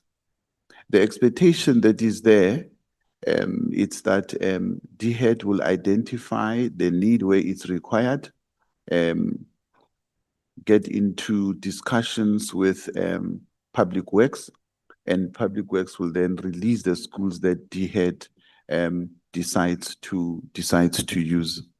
Chair, the table that is shown on the screen just shows a breakdown of the schools that have already been closed and are ready for utilization by DHET across the country. And you'll see the numbers per province. As Chair indicated, I will not talk to the numbers because the screen does indicate so clearly. And then the next slide, Chair, which is almost the closing slide, we've got two attachments there, which I will just highlight what they are. The first one is a letter that was sent to DHET, to the DG for DHET, indicating to him this list. And the second one is a list. In the list, The list is more or less like the one that the DG presented, where we are indicating where the closed school is, in which district is it, what kind of a school was it, whether was it a primary or a higher school, because that is important. And then we also indicate ownership. Was this a privately owned school, or was this a school that should be handed over to Public Works? Because if it's a private school, we then hand it back to the owner of the land. And this process, Chair, is the one that is led at provincial level by the structure that I have talked to. We are very proud to indicate that what Dr. Sishi indicated when he presented here is very true. There is very strong collaboration between DHET and basic education in utilizing these schools that have been closed. In conclusion, Chair, we'd like to indicate that the progress that is taking place at provincial level is very encouraging, with the example of KZN, where they have a structure where the premier sits, and on a quarterly basis, KZN premier wants to know the progress of these unutilized schools and how many have been handed to DHET and how DHET is utilizing them. With that having been said, Chair, I request an award for the short presentation that I've done. Thank you. You deserve that. You are duly granted that award. Straight to the point and very precise. Can we get the last presentation? Baba Mthombe, imani hata kukuenda presentation yangu. Vulavulani ka mic ka. Thank you, Chair. We can come and do summary in the interest of time, which members has ordered. Yeah. Inkari ya n'wena.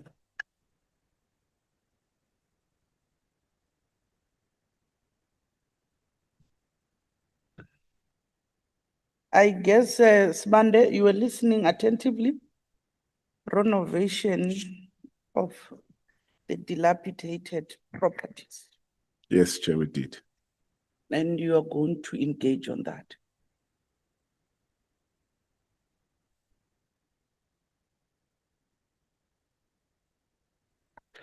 Thank you so much, Honorable Chairs. I should think I will also get an award in terms of managing time from our side. Co-chairs, honorable members, DM of DHET, DGs and colleagues, it is an honor for us and privilege as Public Works to come and participate in this important engagement. As the other co-chair indicated, it's an apex particular of the country, apex priority.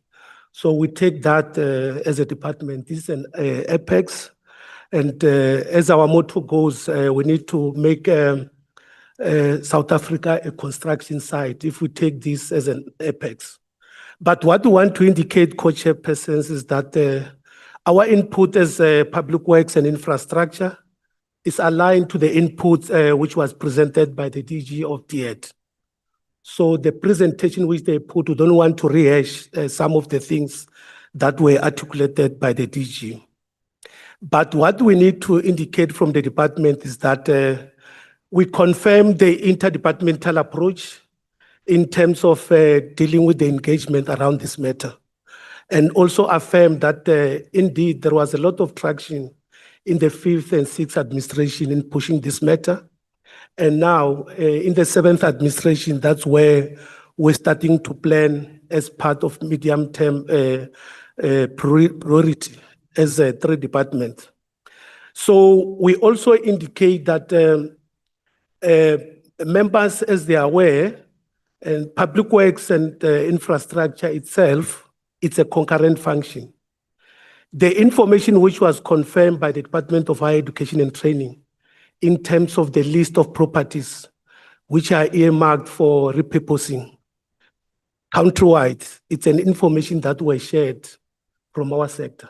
I just want to make that emphasis. All those properties that were being shown, it's a work which was done by national and provincial Public Works, looking into our asset registers and we had to put to them. The DG made mention of organizational engagement for the joint task team.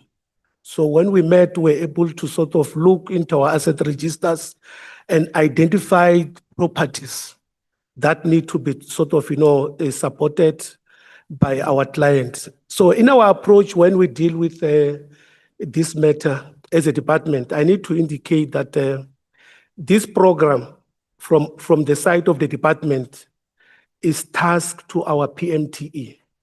We call it a property management trading entity of the department.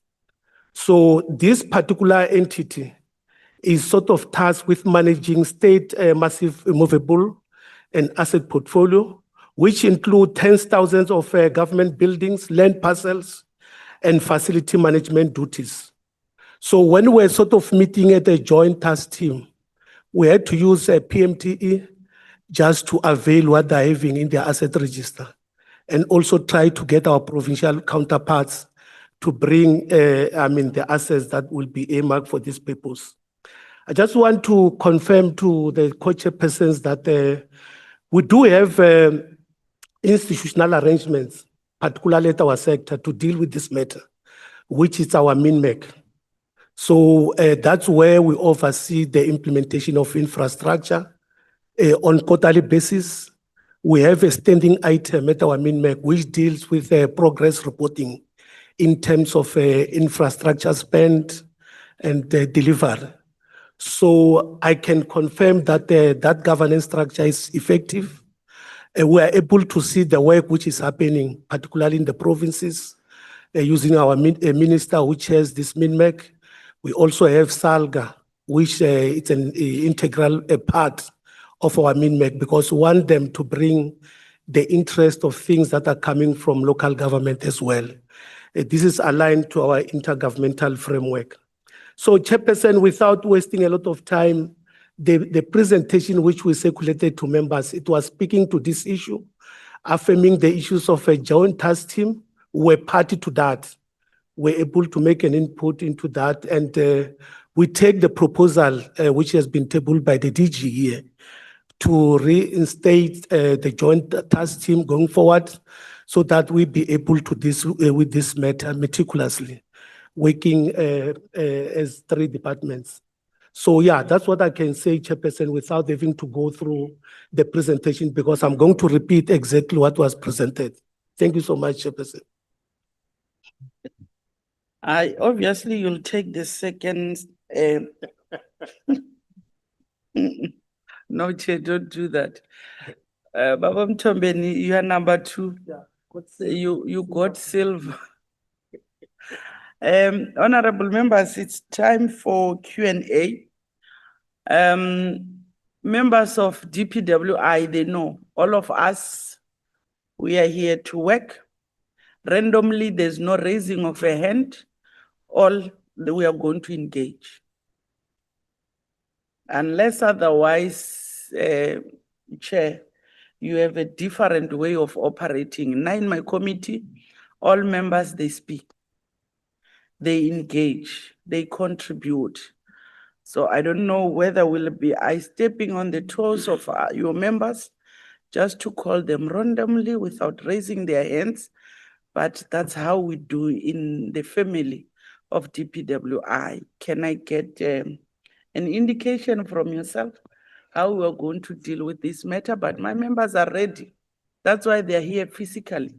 They're here to earn their salary. Yeah, no, thank you very much. Your family is close relatives to our family. So we do things almost the same way. You'll just note a person and then they will engage as well. Thank you. The first batch, can you be in a position to take your numbers? I'll start with Honorable Mahlangu. You will be the first one. Or you want to start? You were raising your hand. You'll be the second one.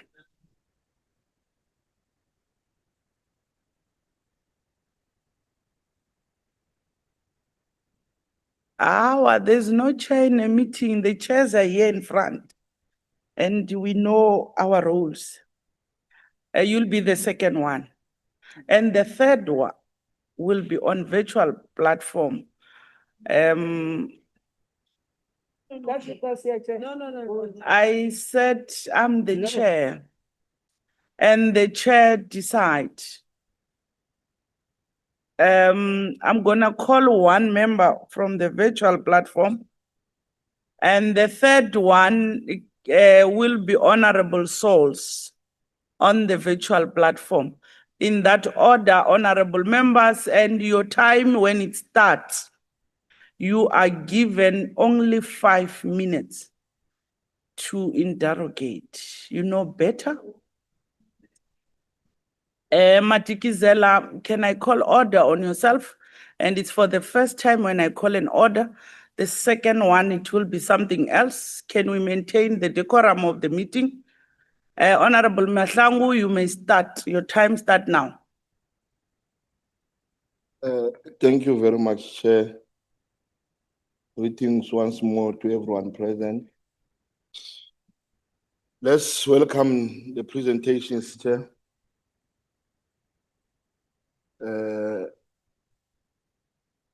Well, my questions are as follows. But when someone was listening to the presentation, you will assume that we are speaking about something that is going to happen in future. There's nothing that we spoke about that has happened.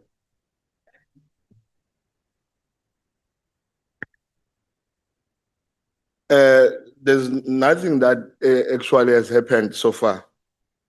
And secondly, I'm worried with the speed of a tortoise. Because here we have identified 83 buildings in 2023. And still now you are still struggling to transfer these buildings. That's why I'm saying I'm worried about also the speed.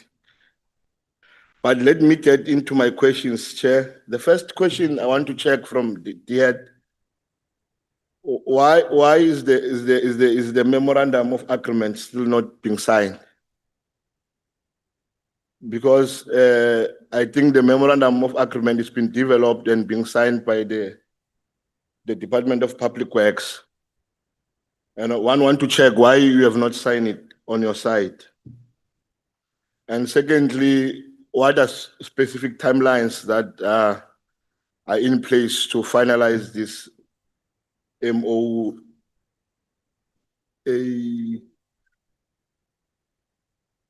Out of 11 properties that are being identified as suitable for student accommodation, how many can we say that if we want to use them now are ready for the usage? Out of 83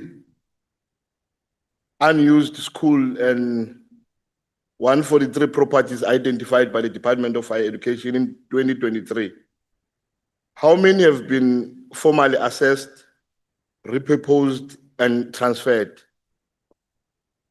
by now? On the joint tax team, you spoke of attempts. I'm not sure what are those attempts. What have you done to resuscitate this joint committee? Because you can't speak about attempt when you have not done anything. By saying attempt, I'm worried there. What are specific measures or that are put in place to ensure that this joint meeting happen, in particular regularly? With the budget shortfalls and keeping the current community of education and training infrastructure rollout to only 3 provinces, Gauteng, Northern Cape, and Eastern Cape, what is a backup strategy if the National Skill Funds application for additional funding is rejected or delayed? How will the halted projects in KZN and Western Cape being making sure that we preserved these incomplete buildings. In the case of Central University of Technology, I'm worried here, Chair. The university paid almost 104 million to Free State provincial government. Yet the provincial department is still occupied that said building. There are no agency of removing them. What are plans there? What do we do? Which are specific provincial and municipal properties that have caused delays? Because you can't. Chair? Okay, the last question, which specific provincial or municipal properties have caused delays? And how do we make sure that we secure the cooperations between the provincial departments and municipalities and also the entities, so that in future we avoid these delays that come at no zero cost? They need money. Thank you very much, Chair.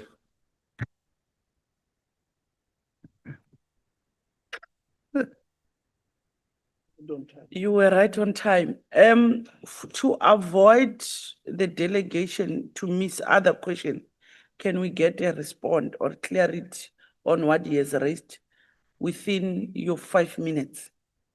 Be precise.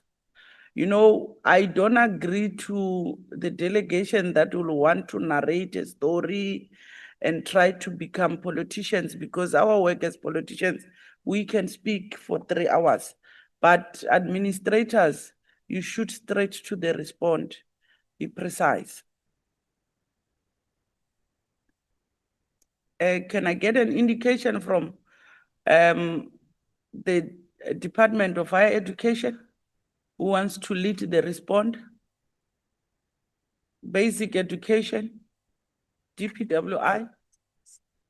Are you not organized? DG, I thought you'll organize yourself. No. The time for questions, you must coordinate yourself amongst the 3 departments. Tsiamo will take a CUT and Be precise and mind time. thank you. And the MOA, the DDG CASA. Okay, thank you.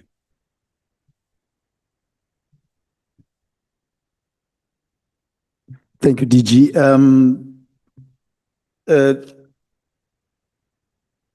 The matter has been escalated to the ISA, which was previously Presidential Infrastructure Coordinating Commission, to assist with the process of ensuring that the Free State Provincial Government it vacates that site that CUT has paid 104 million rands for. So that's where the issue is at currently. ISA is assisting with that. Thank you.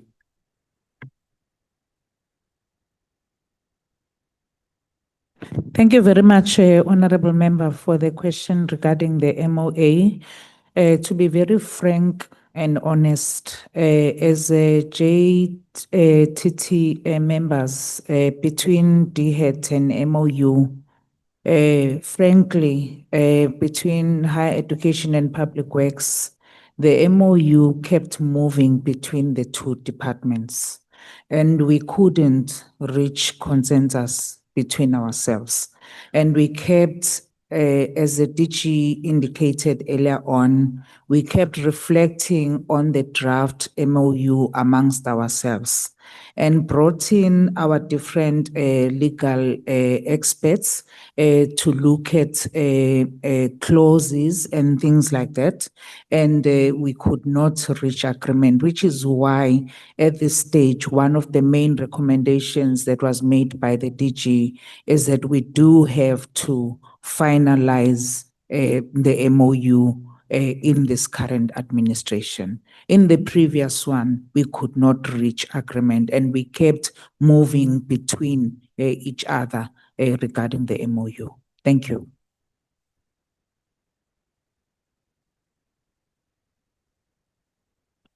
Okay, DDG CASA. So what is the status now? Thank you, Honorable Chair. The status right now is that we have a draft MOU, which is unsigned. That you have agreed on?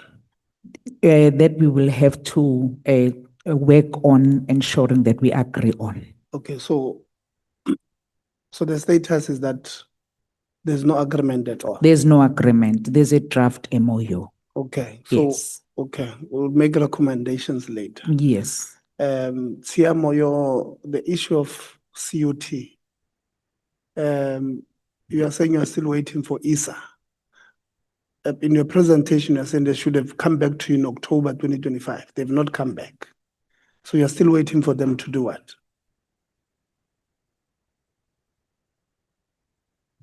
Thank you, Chair. Because it has been escalated to ISA for them to assist, they then engaged with the Pre-State Office of the Premier to assist also with that. So that's from that point. But the person who has finer details about the issue is Donald Kubai. He's the one who's been working on that issue. So through you, Chair, and also DG, I'm going to ask that Donald provide further information on that. Thanks. Yeah, maybe next time, DG, let's do it this way, because the response from Siamo there is not adequate. You escalated in June last year. It's been a year. And then they met on the 16th of October, ISA, with the provincial department. They were supposed to give you feedback on the 24th of October. It's June 2026, 8 months later. So this thing that you have escalated to ISA doesn't arise because it's 8 months after their deadline. So that doesn't arise. What is give us finer details. The final detail, it's the feedback they provided. They were unable to coordinate meeting with the Office of Premier. They've tried several times. The Premier couldn't come on board. So after the October one, so they have not been able to have further engagement. That's basically what they said. Okay, so we have not done anything as the department to escalate further, probably escalate to the minister to place the matter before cabinet. For an example, we have not done that part. Okay, Kero, sorry. Maybe you are still there. I wanted to check, this issue of abbreviation, it's so tricky. Which ISA are you referring to? What is ISA actually? No. Let them respond. When we speak, we must bear in mind that we are not talking to ourselves. There are citizens of this country who are interested, who wants to understand. But then when you start with abbreviation, we are getting lost. And these are the three departments. I might think ISA is something which is not. So we don't want to just say, maybe it's that one. Can you indicate ISA? What is it that you are talking about? Or is the infrastructure South Africa, which was the PICC, and part of their role is to assist with. And you are still saying PICC. Okay, no, it's fine. Is the infrastructure South Africa, which part of their role is to assist with unblocking challenges across government, across government's department. Babu Tombe, is it your ISA? And have you noted that issues are blocked by one of your entities? The reason why we are saying be specific, we are doing a joint to assist in unblocking issues. Whether you speak of unsigned or you don't have a binding document because it's not signed, you called us here to make it be a binding document. This is Parliament. Babu Mtombe, can you respond to that, or you have taken note to it? Chairperson, it's true. Infrastructure South Africa is one of our entity. And what we can indicate from the side of the department is that although as a department, we're not directly receiving requests from Department of Higher Education or Basic Education on this, they use our entity to process this request. So through our MINMEC, we're able to get a regular update around this issue. What we can say, we have noted the blockage, which need to be dealt with at the joint task team level. The blockage relate to the transfers of those properties, which require cooperation from provincial spheres in terms of their asset registers and properties. DPWI, which is ourselves in other provinces, where we can facilitate finalization of MOA. So that MOA, which was referred to, is critical to unlock some of these properties. But what we can confirm, Co-Chairperson, is that ISA was trying to unblock these properties by sort of, doing condition assessments on our behalf. Thank you, Baba Mtombe. DDG, you raised your hand. Thank you very much, Chairperson. I wanted to come in and apologize on behalf of my colleague in terms of using the PCC as an acronym further. It was to refer to the Presidential Coordinating Committee that used to look at infrastructure when we used to have the strategic infrastructure projects, the SIPs, in the previous administration. So it was in reference to that. And that was then replaced by ISA, which Babu Mtombeni has referred to. And then I also wanted to be very brief and refer to an additional question that was raised by Honorable Mahlangu about where then, given the budget cuts, would we be able to raise funds pertaining to Northern Cape, Eastern Cape, and Gauteng, because we had indicated in our presentation that we would be building that. In terms of our applications through the infrastructure grants, conditional grants, we have made specific applications for that, and we have been very conservative in terms of applications in that regard, bearing in mind that there have been budgetary cuts and understanding that what we have over the MTF, but especially regarding the APP this year, what we have is limited. So we've made allocations in regard to that. And then lastly, regarding the provincial and municipal areas which have created delays, our presentation does present the specific provinces and the municipal areas where there have been challenges, and I hope that I have covered very quickly the questions that have been raised by the honorable member. Thank you. Honorable Mahlangu, are you covered?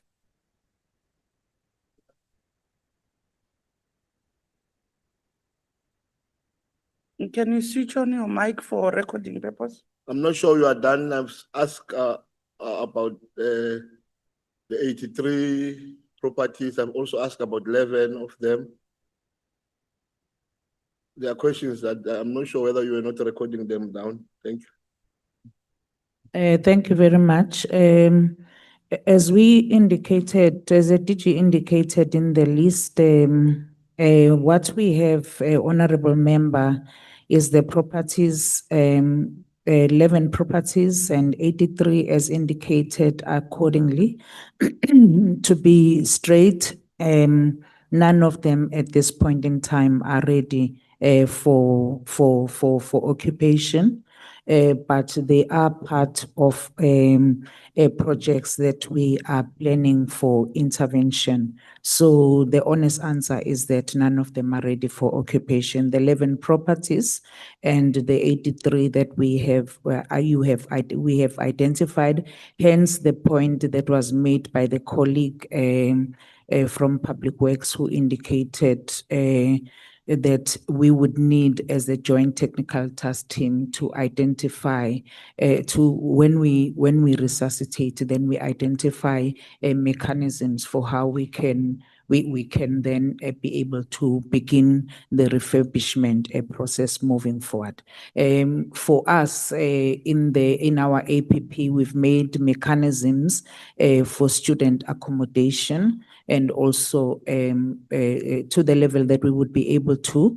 And then we have also made mechanisms for TVET and also for universities and also for CETs. And our priority is to ensure that these properties would be included in that. Thank you. Can I question all of you? When you respond, don't open follow-up questions. Don't give us a space where we'll have to make more follow-ups. Please respond to the question direct. Don't make us to make more follow-ups. And I think, I know, PMTE, I think. The sitting of the JTT, which is a joint task team. From our side, there are processes and mechanisms that needs to be followed when considering the disposal of available assets. We have undertaken through the previous meetings to do feasibility studies and also to do affordability case as well as suitability of such properties. And once that has been concluded, we will then bring it back to the joint task team to develop a project execution plan. Thank you, Sibande. Mahlangu, just consider your answer says we'll rejoin and make a city with that joint, the technical team, then we'll come back. They don't have an answer. The answer is that they'll have to still go back and sit amongst themselves. What will instruct co-chair? They are here, all of them. Within 7 days, they must write to us as the two joint and tell us when are they going to sit. We can't have a meeting where they'll throw each other with a towel. We don't play a javelin. You are here, all of you, on that matter and all issues that will come after and all the questions that you think it needs you to go back and reactivate the joint. You know, the DG when he was presenting, was trying to be sophisticated at first. You know, the joint was working. Later we tried to resuscitate, and I did that deliberately because I wanted to question him whether he notice at the beginning he raised a number of things that were working properly, but coming in the middle, it seems like there's no longer a communication. So I think this meeting, Honorable Litsie, is that you want to resuscitate the joint with a binding document. And we are giving you that mandate. Within 7 days, you're going to write to us and send us when are you sitting or a document that has been signed to deal with these matters. Going forward, let me allow the second member to engage. Oh, he's not here. Honorable Litsie, assist me because it's one of your members. Ngubani, he left. Can we get Honorable Souls on the virtual platform? Your 5 minutes starts now.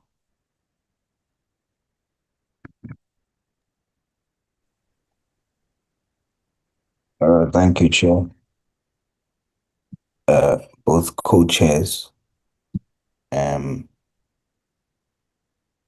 To the Department of Public Works, what is the exact reason that after 10 years, ownership has still not been transferred to the Walter Sisulu University?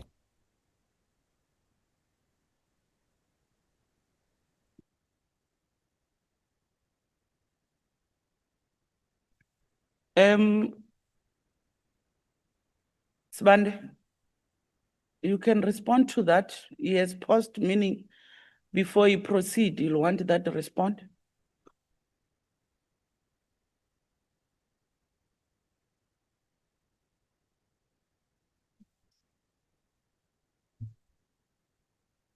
What happened in terms of our procedure in the department when we receive a request for a transfer of land from another sphere of government?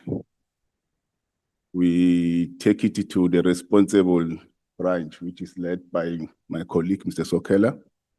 He's going to outline the process of how it should be done. And with regard to the Walter Sisulu in particular. Svande, Yes. I think you are not responding. The question is straight to the point. After so many years, and you are telling about processes, and those processes are the ones that makes you not to deliver what you are supposed to deliver. If you don't have an answer, be straight. Chair, according to the colleagues, we have not received the needs assessment for You are such. supposed to say that. All right, thanks, Chair. My apologies. We will. Honorable Source. Thank you, Chair. The presentation given to us actually outlines a process. It says that engagement started in 2016. Then it says it went to the MEC in 2019. Then it says it got referred to DPWI National and Esting Stats. Nothing's happened. Babu Mtomben, as a leader of the delegation, can you respond to that? You know, when you take and accept the responsibility, you are the DG. Yes, Chair. I will give it to Mr. Sokela. These are our process owners in the department to deal with that specific. You don't need to throw them under the bus. Yeah. When you are here, you take ownership of that presentation. It's fine, Mr. Sokela, can you respond? Being assisted by Svande. Check, if you may allow us just to verify the information in terms of where the steps are. But Souls is referring to your presentation that you have submitted to all members of parliament. You can't verify what you have sent to us. Are you saying you are disowning the presentation?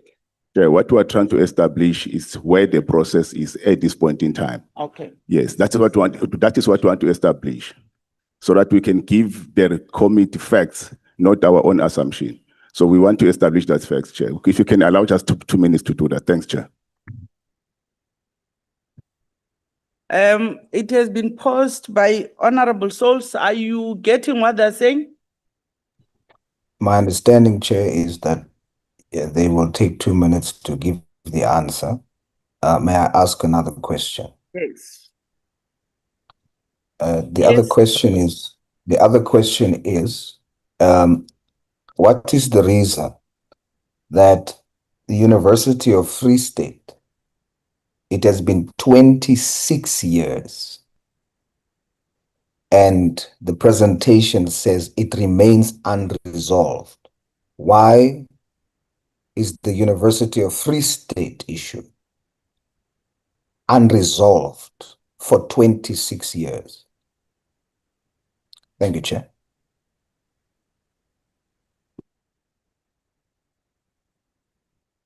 Can we get a response, DG? DG or DDG Gaza. This is your, I think, yeah, this is higher education. No, it is their presentation, but I think the question is directed to DPWI because it has been reported by higher education to say we've been trying to do this within this so many years, there's no response. I think it's my people who are not organized. Babu Mtombe.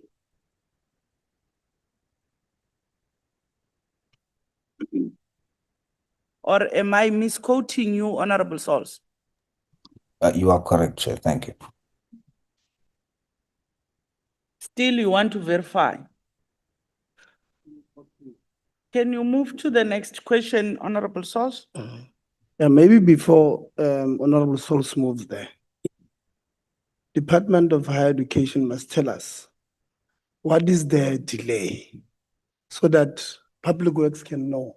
Because my worry is that seated there, they may not know the details for them to verify where is this thing. But if Department of Higher Education tells us that here in Bloemfontein, we engaged DWPI around 2000. You see, even their presentation is not really clear. It says, regarding the transfer of this property, several attempts have since been made to finalize the transfer to the university, but the matter remain unresolved. So they are not indicating one. They must indicate if this sports science center that they're talking about, the engagement was with Public Works at national, provincial, and what is the problem? If you say it remains unresolved, what do you mean? So that we are able to say to Public Works, here's the problem. It's now on you. But I'm afraid if higher education is not clear enough, we'll have a problem getting the correct and accurate answers from Public Works. So, Chair, I'm appealing with you that let's get higher education to explain first. What is the problem? No. They are going to waste our time. We must consider time. You know, one of our roles as members of parliament, we must give support to our main department so that they can deliver what they're supposed to deliver. I think they're fine. They've raised it. When they were even making a presentation, the hiccups is that they were trying to resuscitate even that joint technical team meeting. And the Department of Public Works, which is our principal department, must be in a position to respond. If they don't have responses, they must say it so. And we said, they know, it's a norm to us. If we ask them something, they don't have a proper answer within 7 days, they must write back to us in writing. Before we could start the next meeting, we track down our resolutions. They know better. We are not here to take defense of you. We are here to make things work. Sibande. Thank you, Chair. The colleagues managed to receive the information. I will request Where's that shop stewards voice? I will request my chief director to respond, because these are historical issues and bit complex as well. Thanks. Yes, Chairperson. The land in question for the university, Walter Sisulu University, was erroneously vested by the National Department of Rural Development. Because in terms of the vesting guidelines, land in the former TVPC states belongs to rural development. And they vested this land, but the appropriate custodian of this land is actually the province. So I've spoken to my colleagues, they indicated that the delay is mainly caused by the erroneous vesting, which must be rectified in terms of the Deeds Registry Act, because these are two spheres of government. So currently it's national, but it should be provincial. So the province can only transfer the land once it has been rectified at the Deeds Office. So that's what is causing the delay, according to the colleagues. Better. Honorable Sauls. Chair, as I read earlier, the department has outlined the process. So they say in 2016, engagements began. 2019, it went to province, to the MEC. So they then dealt with the issues of where it's vested, the deeds, etc. Then it says, from the MEC, it went back to national. And that's where the process stopped, up for 10 years. Now, it is said that the actual sphere to deal with this is on provincial level. So then I think the question then should be, one, why is the presentation not clear about that? The presentation gives us the impression that it is with national, and that's where it's stuck.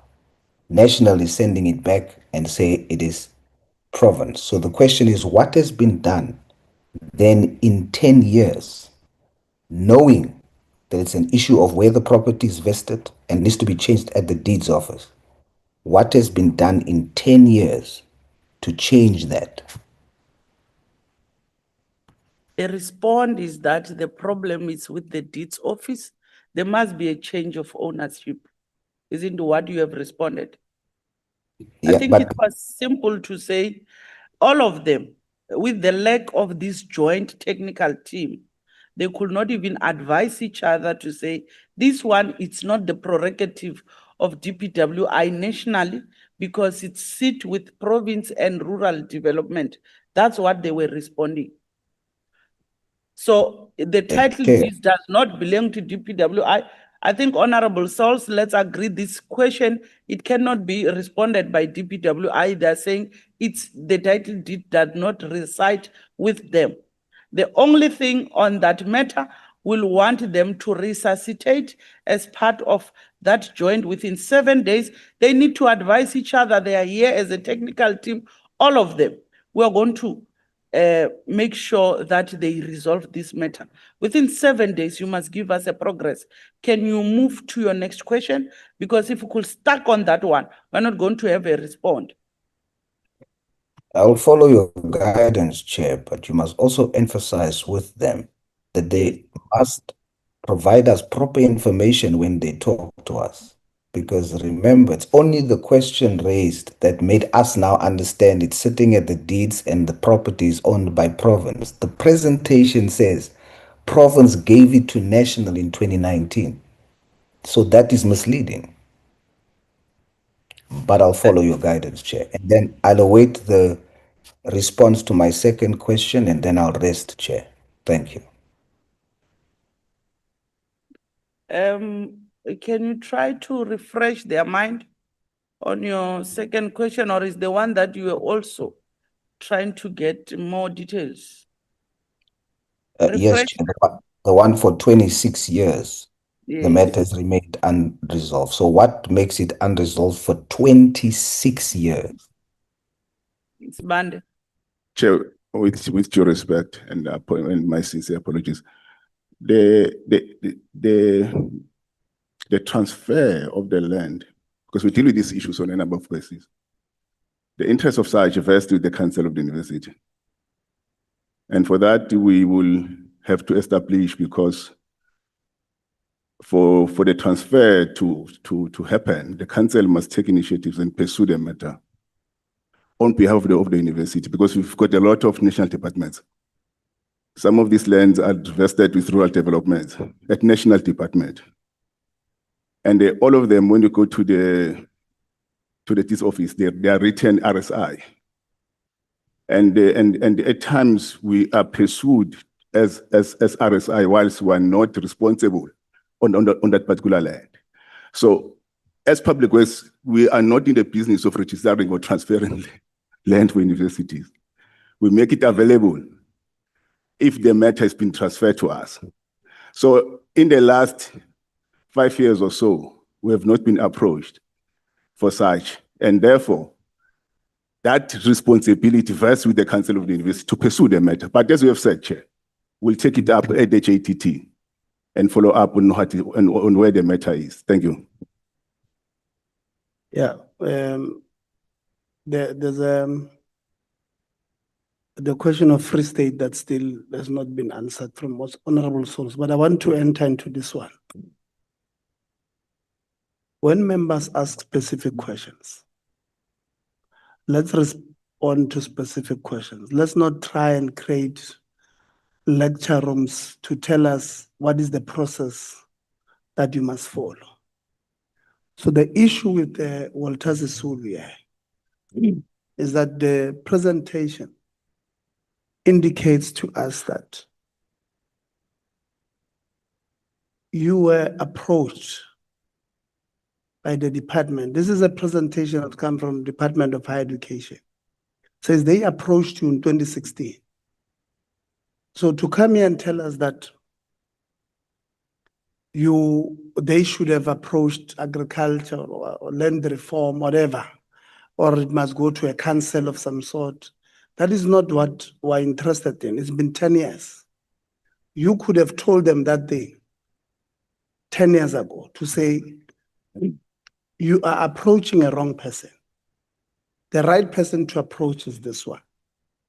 So what you are telling us now in this meeting is that the issue of Walter Sisulu University, that land does not belong to you, one, which is something you should have told the department, but we'll park it there. You are now saying, in order so they've wasted time, because on the presentation, the department indicates to us that they spoke to Public Works in the province in 2016 when Madigizela was MEC in 2019, when Ms. Nkopane was MEC who took over that department. So they were engaging with the wrong department all along. And you are saying the provincial department and the MECs, the principals of the department, did not know that that land did not belong to them, which is something I have reservations on. But you are now saying to us, these people, they wasted the department's time, because they could have told them this land that you're asking for belongs to a tribal chief, belongs to land reform, belongs to somebody else, not us. So the provincial department of Public Works, since 2016, have wasted the Department of Higher Education's time by engaging with them on something they have no control over. That's what you are literally saying to us, and we must accept that. You can come in. Thank you, Chair. Chair, as I've said, Chair, we take your point and your guidance on the matters.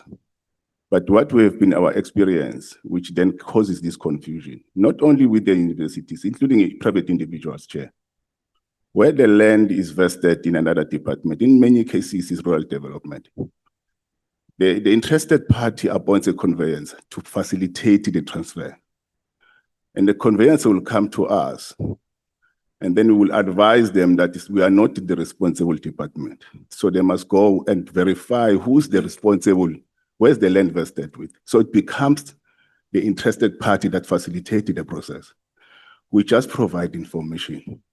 So once the information is provided, the interested party will then pursue.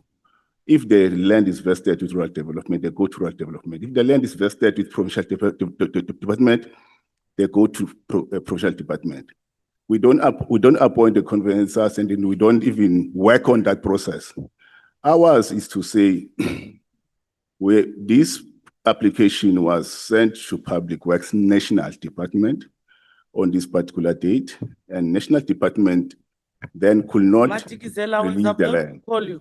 So for that reason, Chair, we will verify, as the co-chair have said, and within 7 days, we will provide the information as where these two properties, both in Free State and in the Eastern Cape, are vested with. If they are vested with the National Department, we will then undertake the process to assist the universities in order to release and register the land and under their custodianship with the deeds office. That will undertake in 7 days, Chair.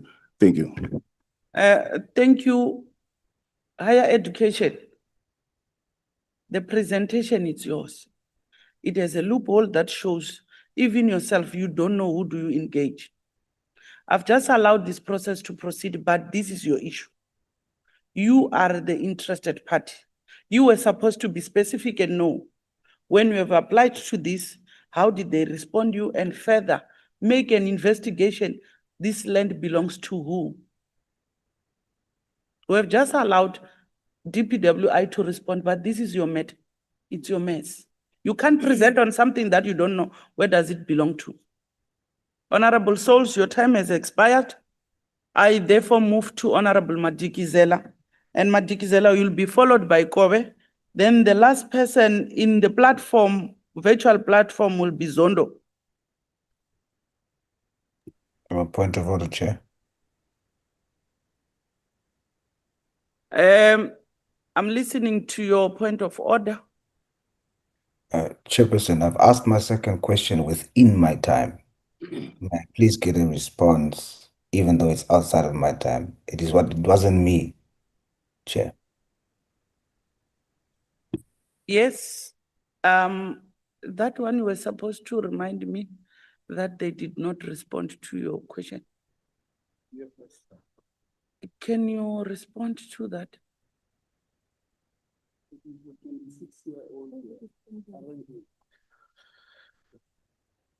They are whispering amongst themselves, honorable souls. Because you are pressed with time, Smande. Thank you, Chair. I think, Chair, we've alluded in my previous session that both the Eastern Cape and the Free State one, we will establish the location of the process itself so that we can assist the conveyancing process on behalf of the council in this matter. And that report will be forwarded in the next 7 days because, as I've said earlier on, National Department of Rural Development is also responsible, so as Public Works, and also provincial departments are also responsible in the process. And the interested party, the client responsible, appoints a conveyancer that will facilitate the process. So us is to respond to the application. So we'll establish the facts and respond accordingly in 7 days. Thank you. They are requesting to establish the fact they don't want to mislead Parliament.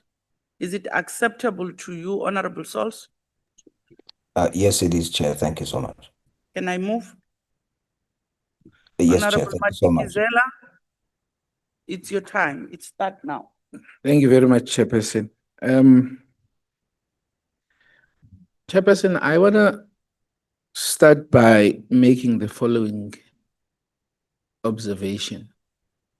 You know, I have a lot of respect for officials because they are professionals and they're supposed to know what they are doing.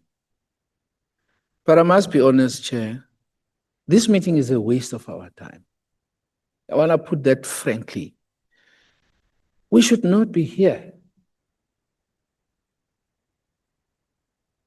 Now, we have a number of officials here, wasted taxpayers' money to come here for a meeting that should not have taken place at all. Now, the first question that I want to ask, Chair, we are told that there is a draft memorandum of agreement. It just needs to be signed. Surely, then my assumption is that if there's a draft memorandum of agreement, there is a consensus from all parties as to what is contained in that MOA. So it's just a matter of them signing it.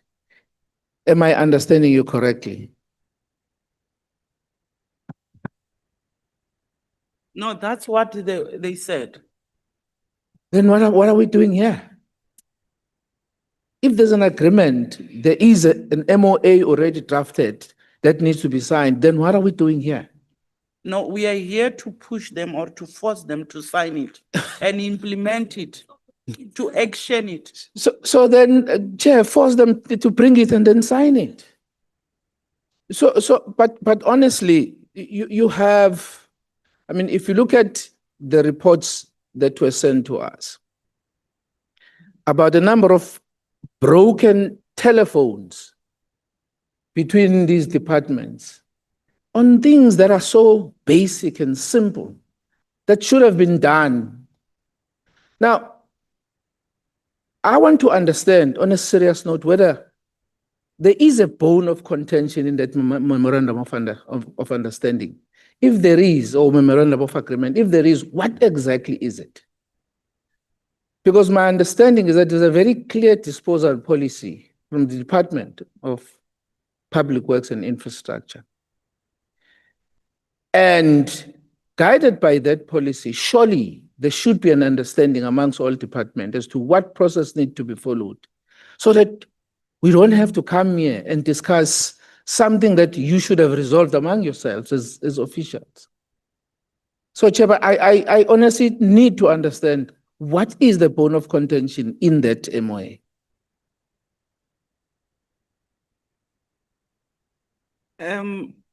higher education, based on the fact that it's your portfolio requested, it is that you have been wanting to resuscitate this joint technical team.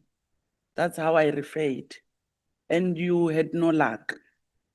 While you'll be responding to that, explain it further. What was the hiccup? Because to be honest, Nami, I could not say it. Sometimes I feel like I become harsh, but I believe here all the response are going to refer to this team, the signing and the enforcement of implementation.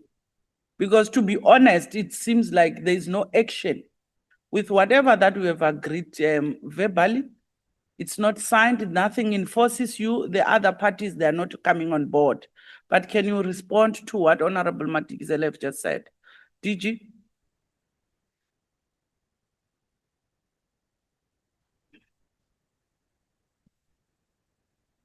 Thank you very much, Chair. I think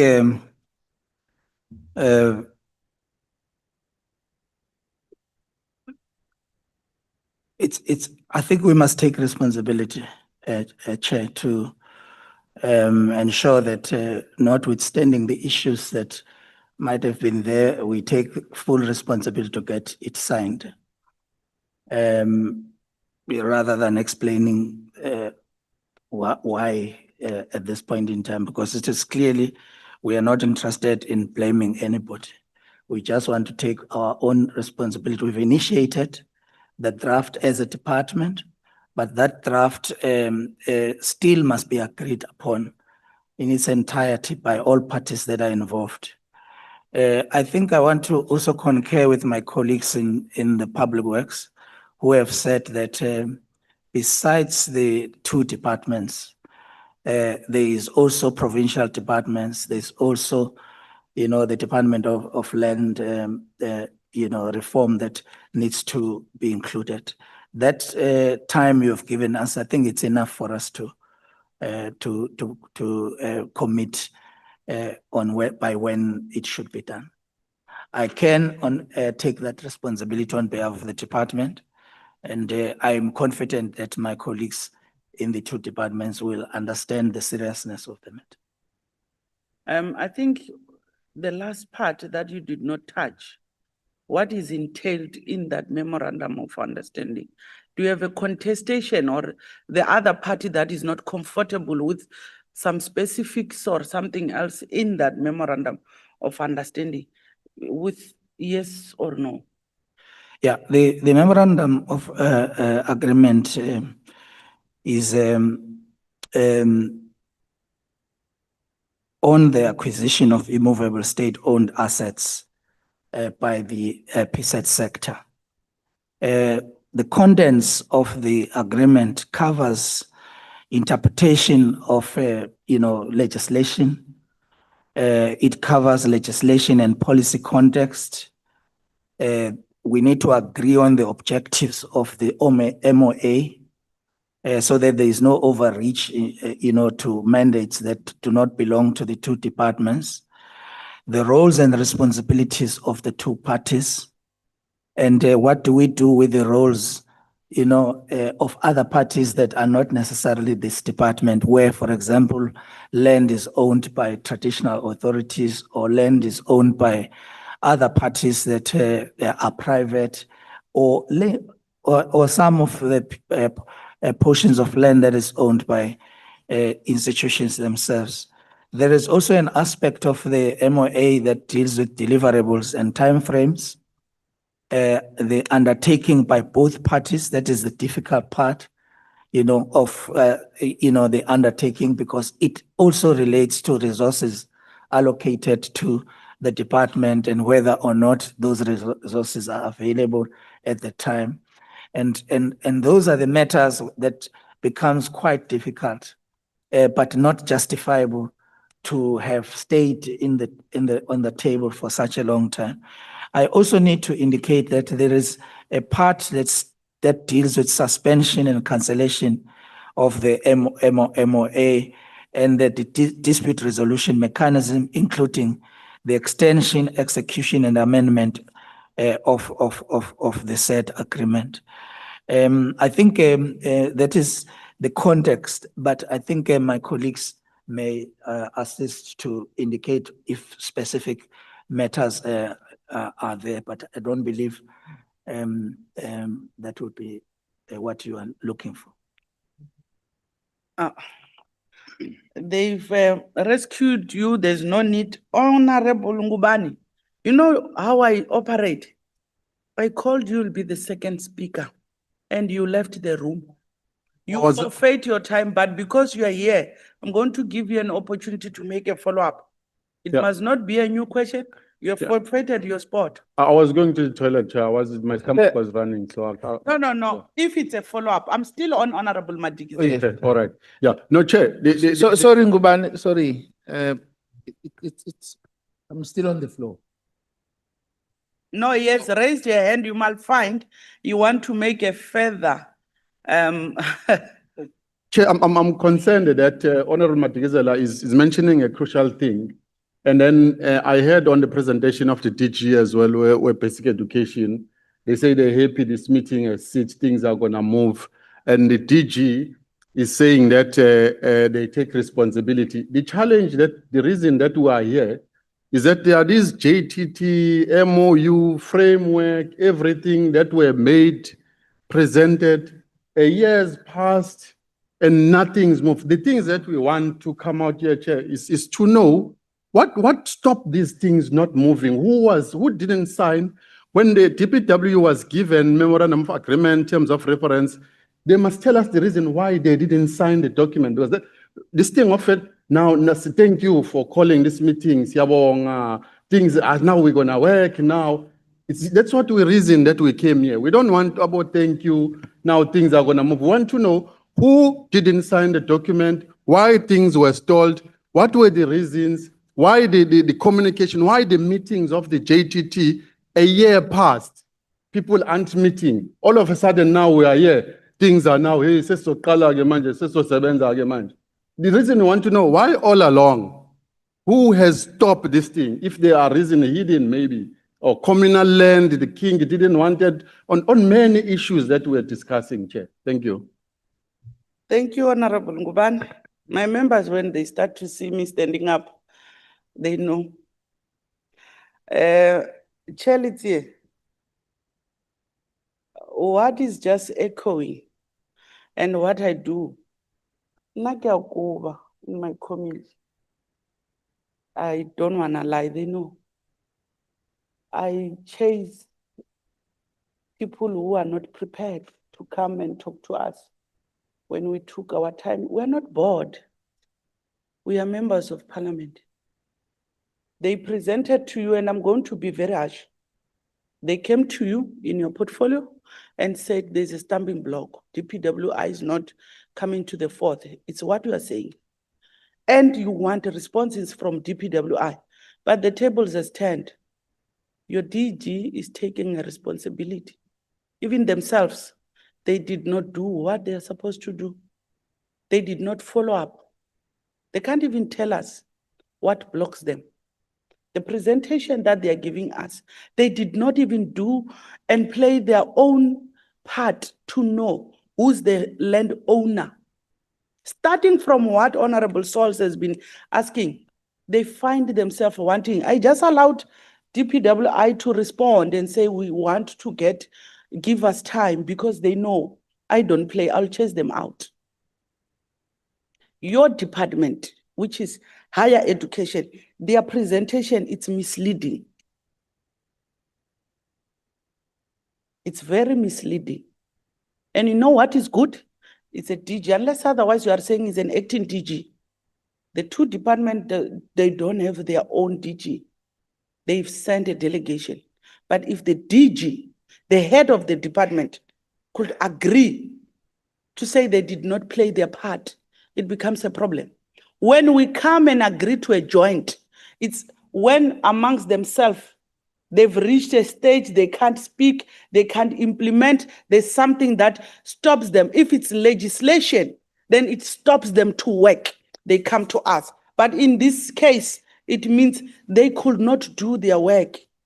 They've just called us for nothing. No, I don't take that. That's why you could see all my members are here. When I say it's virtual, let it be virtual. You know, which meetings must go virtual. Because in virtual, it will even lead you, I'll go and cook and not entertain your meeting.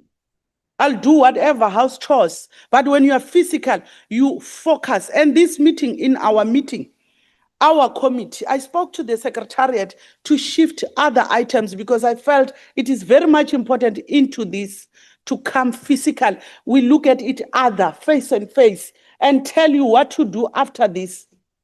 We've taken our time.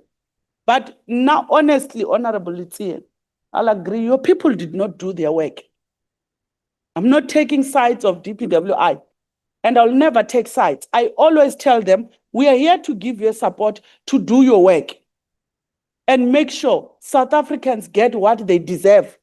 You've all the department, they are the client's department of DPWI, and they must give you what you're supposed to get. The reason why we even called PMTE, it's the maintenance, the state of the buildings that we are having as a country that is dilapidating. We don't agree to them. We're saying they must pull up their socks. But your presentation, to be honest, Honorable Litsie, it's misleading. It's not about DPWI. It's yours. These are your people. Now never allow them to bring something that will even embarrass me. Never. And I'm not going to agree to you, Honorable Nguban, for them to respond because they are not going to respond anything. What they are going to respond to you, it will be meaningless. But we'll proceed. We are here already. Honorable Madikizela, take your bite, the second one. Now, if you see me standing up, now I'm a human being, I get emotions. That tells me I've taken this with high regard, and it does not deserve that high regard. Next week, I'm called by social development because we are the landlord. I call myself as the landlord and this team, and we must give you what you are supposed to get. And if social development is going to do the same, I can't ask them. When I go to oversight and I find what we did not want, we go. They are consequence management. They know better. Unless otherwise you come, you massage each other. It's not for our interest. We are not here to make relationship. We said we are available to the citizens of this country and we are going to work and give you what you are supposed to get. And if we come here and make relations, it becomes unfair to South Africans. We are not here to make relationships. Honorable Madikizela, you may proceed. Now, Chair, just one last thing, because I don't want to waste time. We are legislators, guys. You know, if in your presentation you say there's a legislations or there are legislations that are a problem that we need to deal with, then I would understand. But this really, I mean, it's something that should have not come to us. No, Chair, I'll stop here. I mean, I don't want to waste time by engaging on things that belongs that side. So let me stop here. Kobe? Thank you very much, Chair. Chair, I'd like to, without echoing what Honorable Madikizela said, I suspect the two departments are not understanding each other because of a legislative issue, not the core mandate.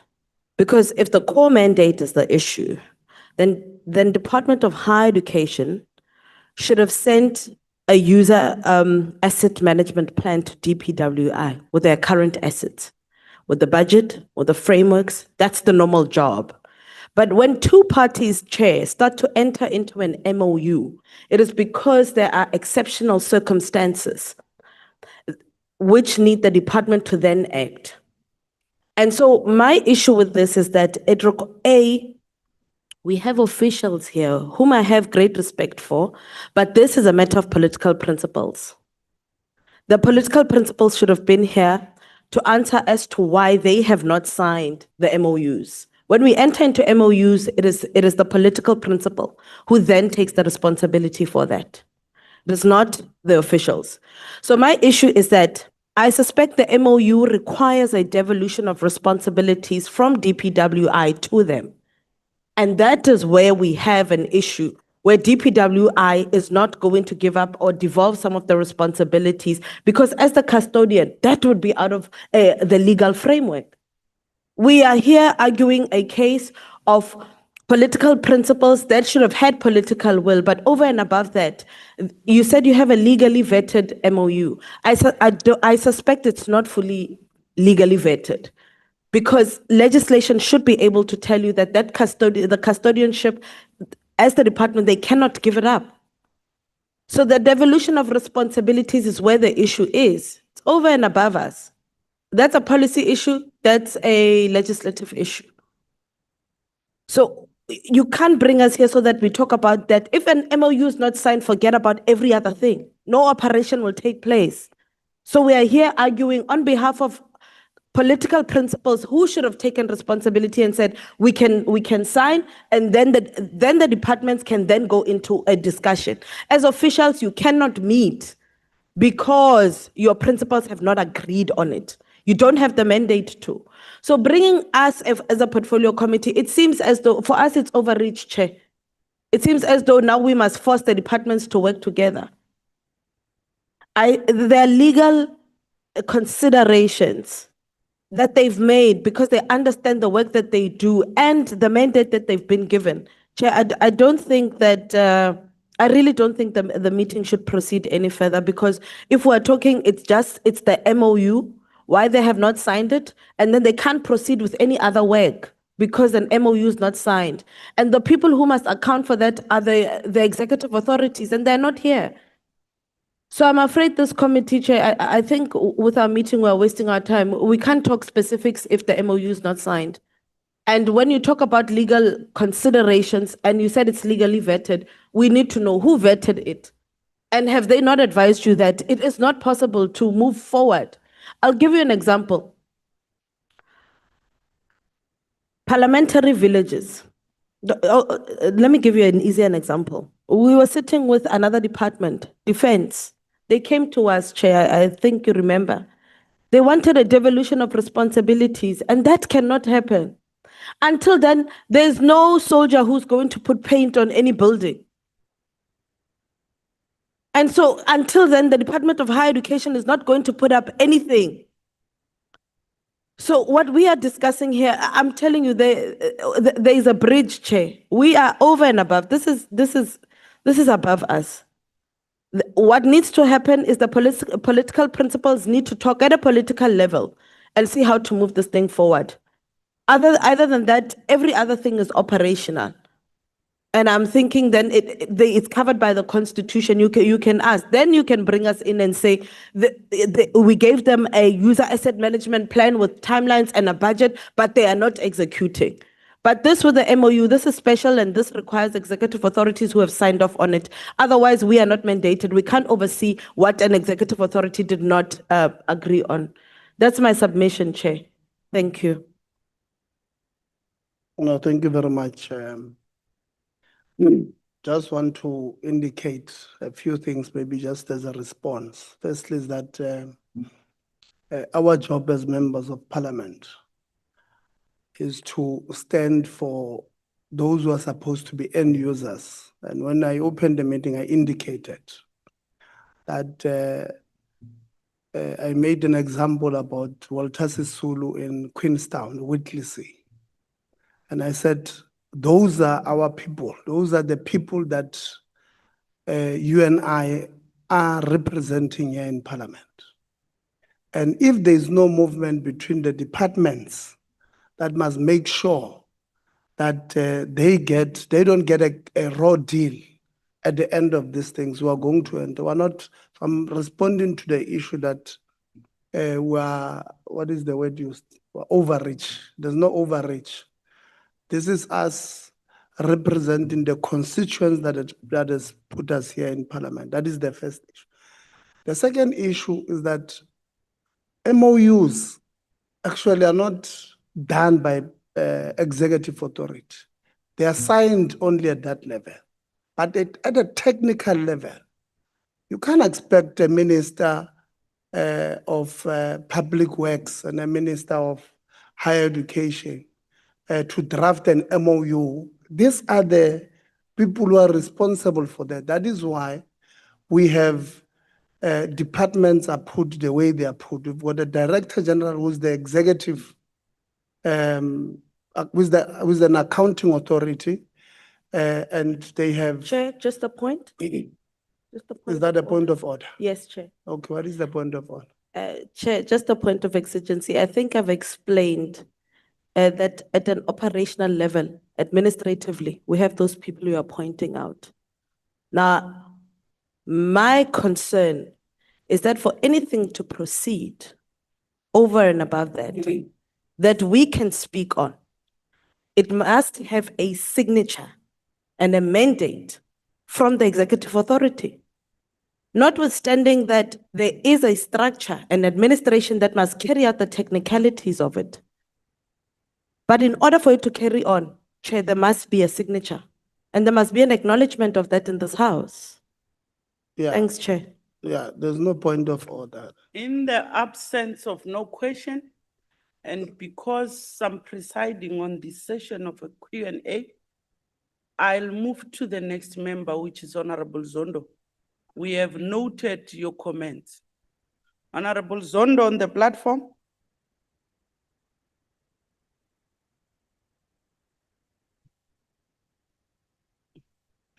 In the absence of no response, I move, and you must know you have forfeited your slot. I'll then call upon Honorable Governor on the virtual platform.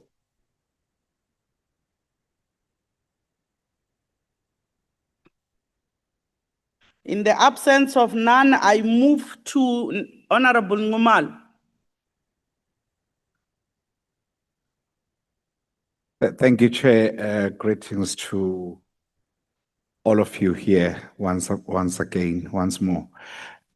Look, I was watching the DG making his presentation, and I asked my colleagues here as to why then we were called to come to this meeting, because it seems as if all is well as he was doing his presentation. And I could see he was trying to be very diplomatic in his in him delivering doing the presentation. So I don't feel like I'm attacking you, DG, personally, but I think you are too soft, and I expect you to be very firm. Maybe that is the reason why we are in this quagmire that we're in right now. Because yeah, I don't think with that attitude we will see us moving forward, or the Department of Higher Education moving forward. Because remember, education is so important. I've got no words to say that, but it's very important. So for this failure, it's really not a good thing that we're seeing right now. So like my colleagues have said earlier, why are we here? What are we doing here? Because as lawmakers, we expect you to come to us when you have failed, maybe. And right now, in your presentation, it doesn't seem as if you have failed. I don't know. But something is not right. And with this kind of situation that we're facing right now, it's very clear to me that our students in 2027, they will be not accommodated once more. So we are still going to face these issues. And we also wonder as to why we are seeing student protesting out there, it's because somebody or some people are failing to do what they are expected to do. I really don't have a question. I'm just making a statement that, look, please take your work seriously. Please take your work seriously. Thank you.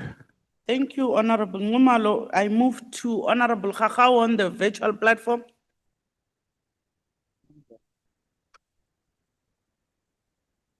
In the absence of no voice, I move to Honorable Shongwe on the virtual platform.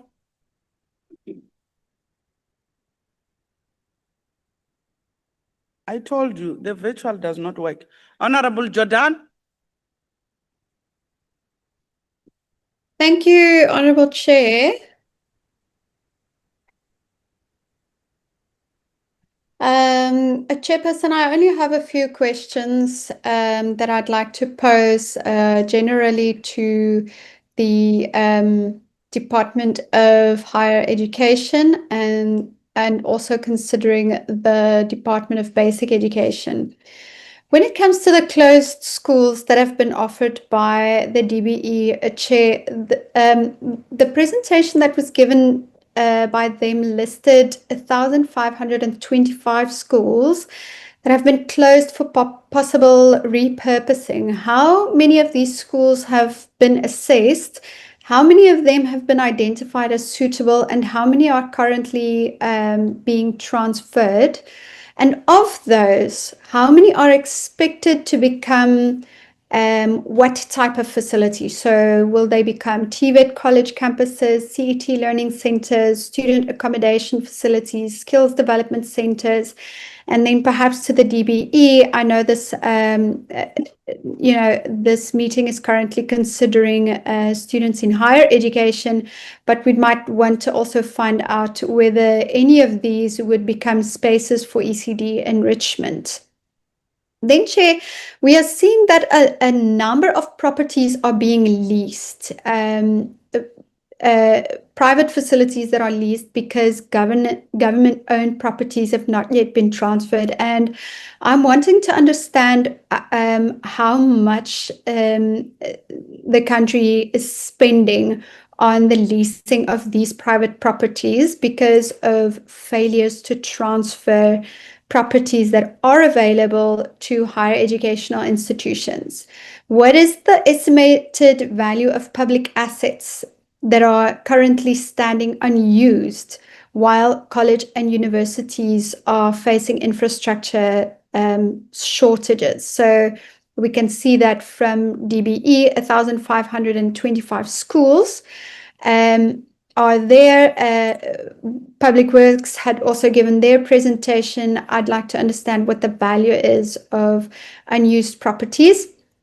Then, Chair, I'd like to ask some questions around the Hartsebande TVET College, since this is a college in the part of the country where I come from.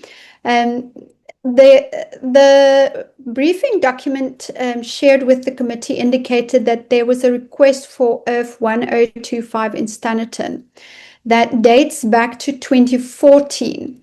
And so it seems like a property was identified for disposal and to the TVET College in 2015. But this has still not been transferred, and it's over a decade later. And then in 2021, the department had met once again, and it appears that it was identified that some documents are outstanding. And so it looks like, to me, based on the presentation that we are given, that the outstanding documents are the reason for this property not having been handed over to the college. And so since then, 5 years have passed again, and now the department is again having to request a new donation because since 2014, of course, the value of the property had changed significantly over time. Could the department perhaps give some more information around this specific instance and what the elements are responsible for the delay in handing over? Then I'd like to know also whether the revised documentation that was requested by Public Works have been handed over. This was requested in 2021. So since then, in the last 5 years, have that been submitted? And if not, why not? And then that brings me to my last question, Chairperson. So we are seeing that there are a number of properties available and they are vacant, at least 1,525 schools that the Department of Basic Education is willing to hand over. We are seeing that there are properties identified for TVET colleges across the country, and the Northlink and the Hartsibande colleges, to name the two that have been presented to us. And we're also seeing that the government is spending a significant amount of money on leasing private properties while these assets are available. And in some instances, these assets Honorable deteriorate. Jordan, your time has expired. May I conclude my question, Chair? It's the last one. Okay.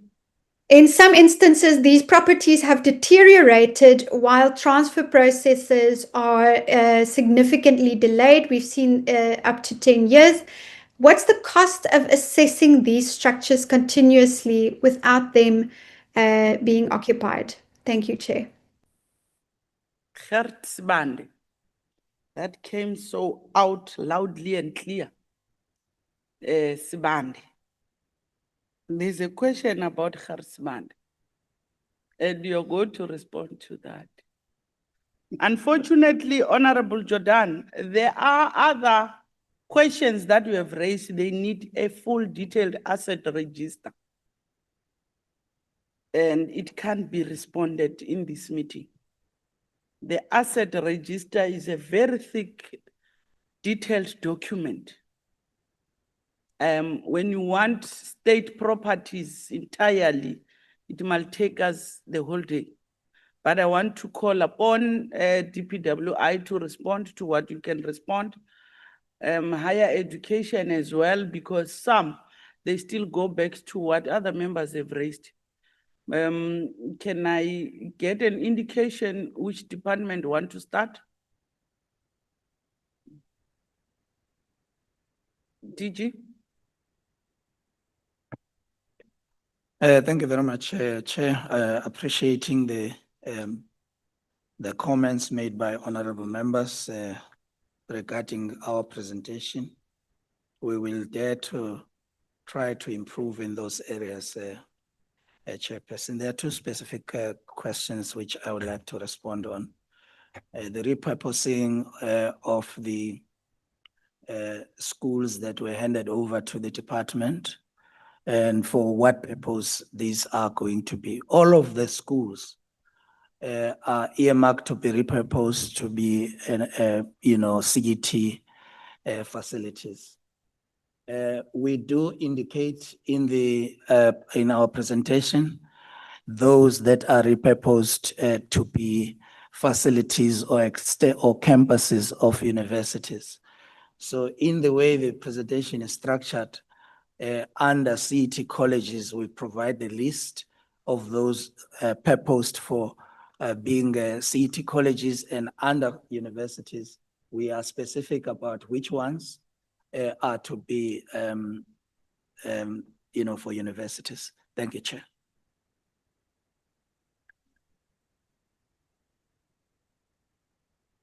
Thank you, Chairs.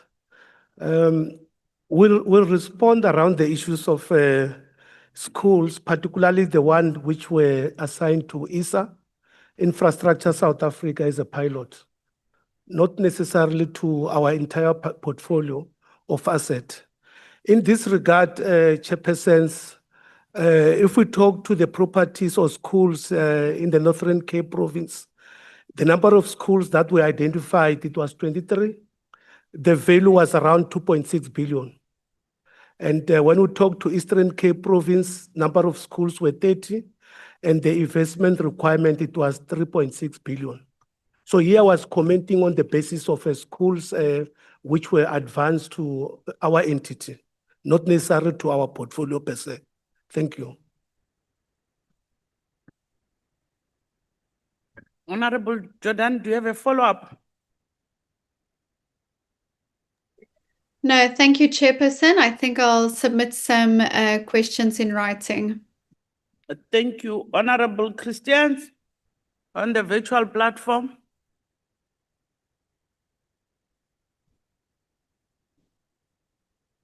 Thank you very much. Thank you very much, Chair. I apologize. My network is a bit bad, Chair. Thank you. I also just have a few questions, very specific to certain campuses. I just want to move to Sol Plaatje University in the Northern Cape, Kimberley, and specifically to the DHET and to DPWI. Now, the Sol Plaatje University Central Campus has 2 property transfers that are still pending to date.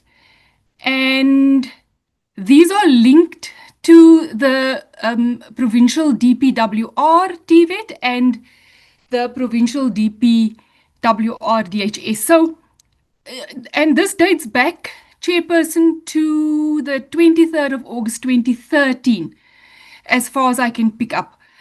Now, my question simply there is, why are these 2 transfers still pending more than a decade?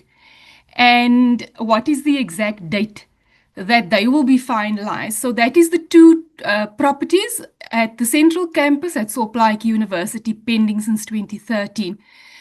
And then, Chairperson, again, site-specific Kimberley property, there are properties there, H. Reiner Street, 4356, also in Kimberley. Now, these were supposed to be for proposed student accommodation, but they are marked as private. Now, really a simple question there as well. What is the ownership status of this property? And which institution is meant to benefit from it? And also, you know, has due diligence been completed? And why is a private Kimberley property included in a public infrastructure repurposing program? I'm just trying to understand that as well. And yes, Chairperson, if I can get on the answers to those, then I can perhaps ask follow-up questions on that. The 3 departments, can you assist in responding, assist each other? You know, it's just that we did not see it coming, Chair. They were supposed to sit close to each other, the DGs, so that you whisper properly, you write questions and give each other. So you are very far, man. And you are making the DDG to just bend and look back. With the fact you are the only female, I sympathize with you, even though I'll want to bring you on board, but I do sympathize based on gender. Mtomben, are you ready to respond?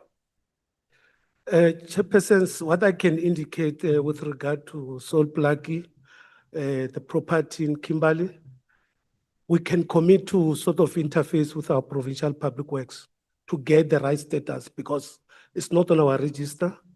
And the other aspect is the properties which were marked as private. So we also need to check because obviously if it's private, it's not in our books. But we need to check just to assist the member to get clarity around that matter. Thank you, Chair. And you'll respond in writing so that the member can get a response. Yes. Remember what we have requested within 7 days. It still applies, whether it's a joint, but you know, it must apply in a joint as well. Basic education. No, it's DHET. I wanted to respond to those 2 pending transfer from Sol Plaatje. So the feedback we receive from the institution, it's their conveyancers have done everything that needs to be done. They're just not getting a final response, but we'll follow up on the update on that. Higher education. How and it's a basic education. There are rats of Uchokai. You don't have okay. Chairperson, the questions are not directed to us. It's located in the other two departments. Honorable Christians, do you have a follow-up? No, Chair, I think it's clear that, they don't have the information readily available. And I can understand that. If it can just be noted that those be sent to us as soon as possible, because in the Northern Cape, especially Solplaatje University, we have a lot of students coming from places really far away, and it would be, in our interest to get that information as soon as possible, because accommodation remains a problem in the Northern Cape. I think my last question, Chairperson, is just on the 20-kilometer radius problem. Now, the DHET and the DPWI can also answer this question. The DPWI presents, norms and standards for accommodation, and that includes a 20-kilometer radius from institutions. Now, it says that these are still to be finalized. And again, it also presents a problem because in terms of bursary allocations and just transport for students, etc., the question here would be just how were properties identified before this basic standard was actually finalized? Were there talks between High Department of Higher Education and DPWI when that radius was confirmed? And, how many of the listed properties actually fall outside of that final radius requirement? And are we not at risk of spending years assessing property that may actually be declared unsuitable then in this case? Thank you, Chair. Then that will be all from my side. Were you listening, technocrats, to the comment?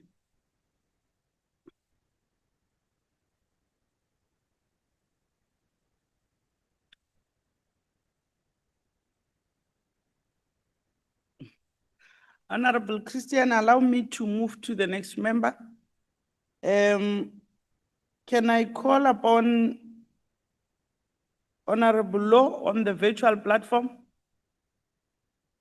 Thank you very much, Chair. Given the fact that I'm not in a proper place, I've submitted the questions to the Secretary for the departments to deal with. Thank you. Can you read them out, the Secretary?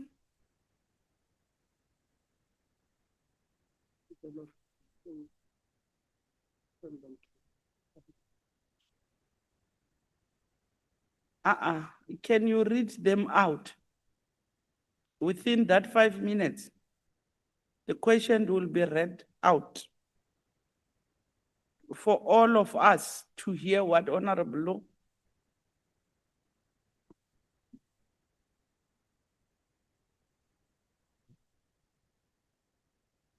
How many are there?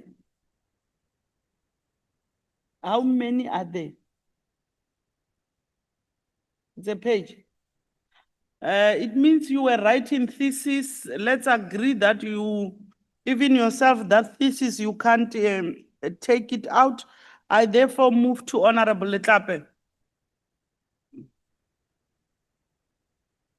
Thank you very much, Chair. Chair, I generally have a problem with officials coming into a meeting and hoping that members of parliament will not be ready to receive them. Because you can't call a joint meeting as the 3 departments and you only meet for the first time here.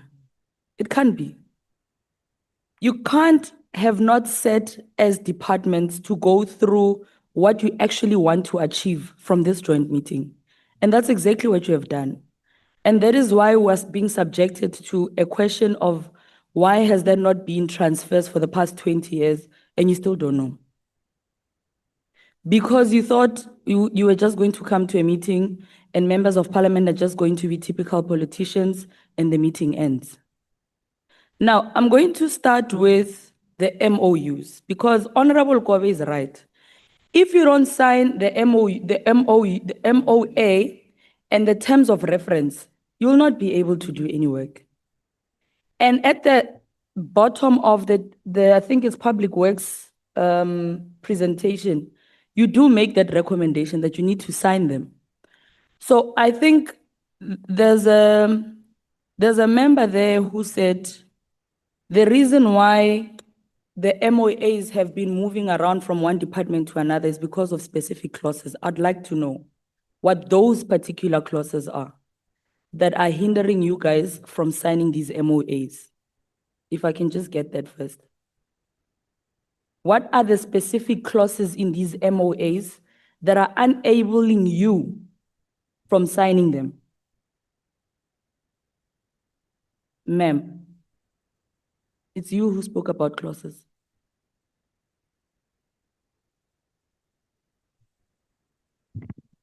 Thank you very much for the question. It's actually the DG that went through the clauses, but I am able to take the question and let me appreciate the opportunity. I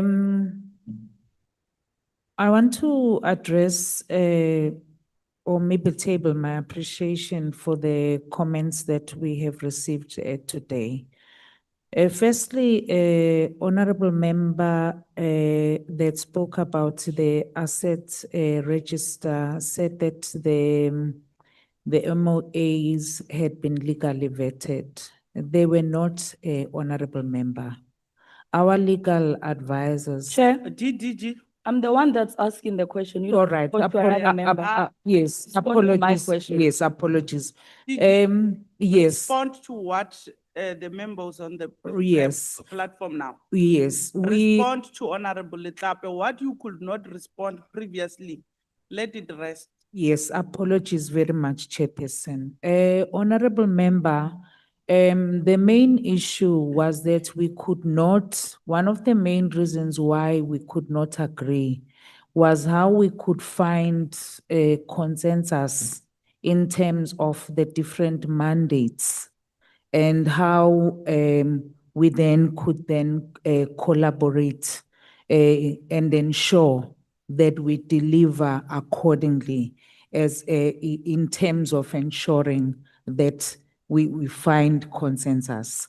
So my mistake, which rightfully so the chairperson is correcting me on, is because I was then making reference to the point that was made earlier on. Our legal advisors kept saying that there is a challenge here. There are challenges in terms of mandate, and we needed to make sure that from a legal perspective, and we needed to then find consensus.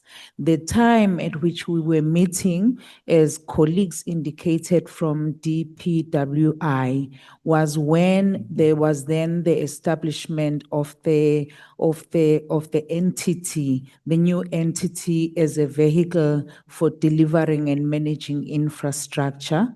And so they were then indicating to us that they've got to reflect on that and how that would then enable us to work with how they would use that entity to enable us to deliver on our infrastructure. So we kept looking at our mandate and there's an agree. Yes. So how long do you think from now on will it take for you guys to reach a consensus? Your legal departments going through the different mandates, how you can incorporate the three mandates of the departments, the two departments, in fact. How long do you think that will happen for us to be called into a meeting and an MOA be produced to us? We have committed, as the DG indicated, to respond within 7 days. as to how we should take time to be able to re-establish the JTT. I was communicating with the DG that coming out of this meeting, we have to make sure that we meet within the next 7 days. Okay. And then be able to communicate how quickly we can have an That's MOU. fine. Yes. Now, the DG spoke about the intention to resuscitate the JTT. But your report also here says that the DHET has not called a meeting since 2023. So I don't know if there is really that intention of resuscitating the JTT if you haven't called for a meeting since 2023. Is that correct? I believe, ma'am, we have indicated that we are committed to calling a meeting. And it's going to take you another 3 years to call this meeting. We have indicated that we are intentional about calling. It's going to take you 3 years. That's my question, because it took you 3 years to come here and to commit that you will resuscitate the JTT so that you get over these issues. We have explicitly indicated our commitment as Public Works and Basic Education and Higher Education to calling a meeting. We are intentional about that. No, thanks, Chair. I'll move on that. I just Before want you to. move, maybe what we must ask, who's the convener of this joint? We jointly convene a meeting. Yes. No. Who must call the meeting? It's the DDG's, it's Which department? DHET, in the past, it was DHET and But she's raising to say, if you are saying you are trying to resuscitate, your attempt was in 2023, meaning you're going to try an attempt for the next 3 years. it's the DHET, DDG, I commit to calling a meeting. Chair, can I ask that someone else gives us a response? If you're not able to give us a response, you must ask someone else to help you. We're asking you, it took you 3 years from 2023 up until now. You haven't called for this meeting. Otherwise, you would not be asking each other why it took 10 years for a transfer to happen. Otherwise, you will not be coming here and telling us about an MOA that some legal department says there's a contradiction of mandates. You would have known by then what is the mandate of DHET, what is the mandate of Public Works, what is the mandate of land reform, and who plays what role in terms of transference. So you coming here and telling us that you are intentional about resuscitating JTT, but it took you 3 years. You haven't gone through anything. You haven't tried to attempt to resolve these issues. You are coming here today because you are hoping that members of parliament will take some decision and all your problems will disappear. So that is not intentional. That's not you being intentional. For taking 3 years, not attempting to call a meeting. You're not even saying to us, we tried to call a meeting, Public Works is not coming to the party, DHET is not coming. You're just not doing it. Because you think ordinarily government takes a whole term for something as small as a transfer to happen. But I'm going to move away from that, Chair. I want to get to the properties that the Department of Higher Education is requesting to get from Public Works. And I think rightfully so, Chair, in your opening statement, you did say that we must consider not running PMTE redundant as a landlord. And why I'm raising this again is that the mandate of PMTE is to manage state properties. And the chairperson of higher education, when he opened, he also said, when you go and do oversights, he finds that the taps are not working, the ceilings, the infrastructure, and all of that. But that can't be the main reason why DHET would want to have 83 properties transferred to their names, because they want to establish student accommodations. We know there's a crisis, there's a national crisis of student accommodation, but different departments are supposed to sit and say, there's a crisis of student accommodation, and Public Works has got these properties. Let's identify these properties in the different provinces. And you also do a cost analysis. Because you can't say, I need 83 properties, and you don't know when you will start with one property. We agree that it must be, you must turn them into student accommodation. We need to assist higher education and all of that. But what we also don't know is if we were to transfer these properties today, how long will it take for you guys to refurbish them, renovate them, and put them in the right state for them to start being utilized? Because we also don't want to run a risk of giving you 83 properties as public works, and we don't know who's going to be responsible for those properties. Chances are that in 3 years' time, in 4 years' time, you're going to come back here and tell us that institutions are not able to maintain these properties, and they end up in the hands of private again. The state can't give out properties to institutions for a purpose of student accommodation. And later on, you tell us that because of budget constraints and all of that, you are unable to maintain these properties, and therefore you think that you must give them out to private, because that's what's going to happen. I can tell you now. If a campus is not able to maintain one res, and you think introducing another res under their own name, under their responsibility, is going to make things better. Yes, students are going to have accommodation, but that property is going to dilapidate, is going to collapse right under the nose of that institution. So there are some things that we need to establish before we come into a meeting like this and say we need 83 properties. You need to have checked the capacity of these institutions. Will they be able, cost-wise, administrative and otherwise, will they be able to take on these properties? And what does the Department of Higher Education stand to benefit from these transfers? But what does that then does to PMTE as the landlord that is supposed to maintain these properties, refurbish them on behalf of government? Because like what the members have said, with Department of Defense, you find that they complain that buildings or properties are not being maintained. But that's because they are not paying what is due to public works. And maybe we must also establish if DHET in any other property that is owned by public works, do they pay properly? Because you can't shy away from making payments that is due to public works and say we want the transfers of these properties because we want to own them ourselves. And we all agree here, there's a crisis of student accommodation. If you were to say now we need 100 properties, we'd gladly give 100 properties.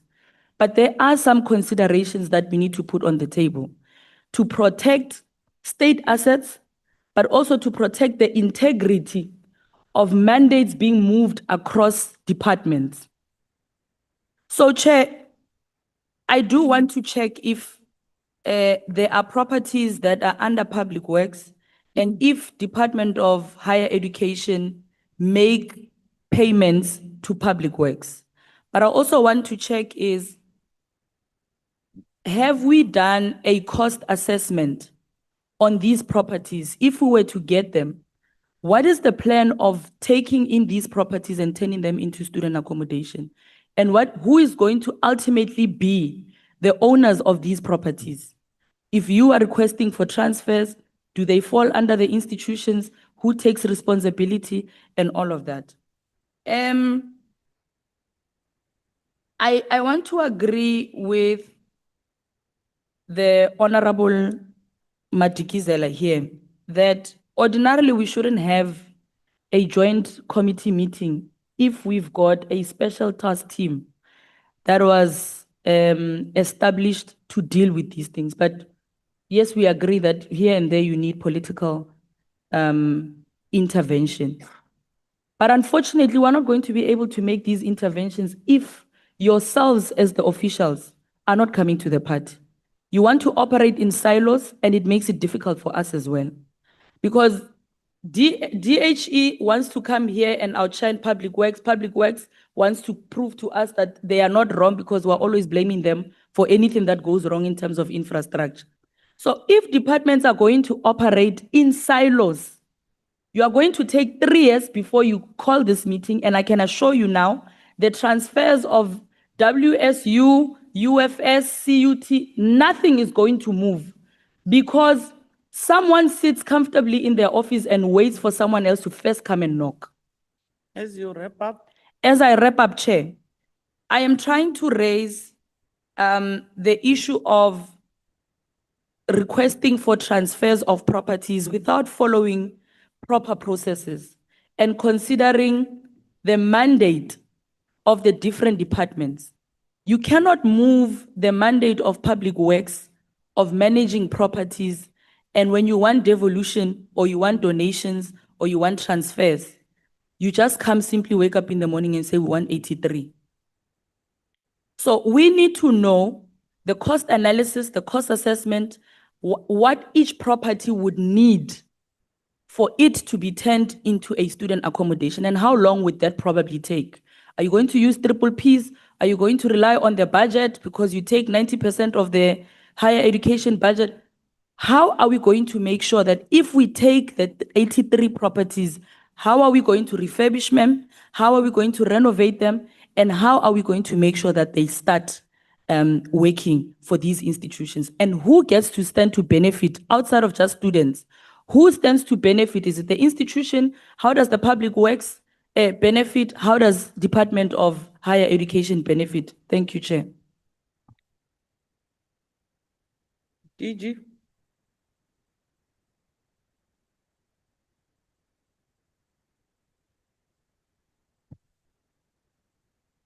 Thank you very much for the question.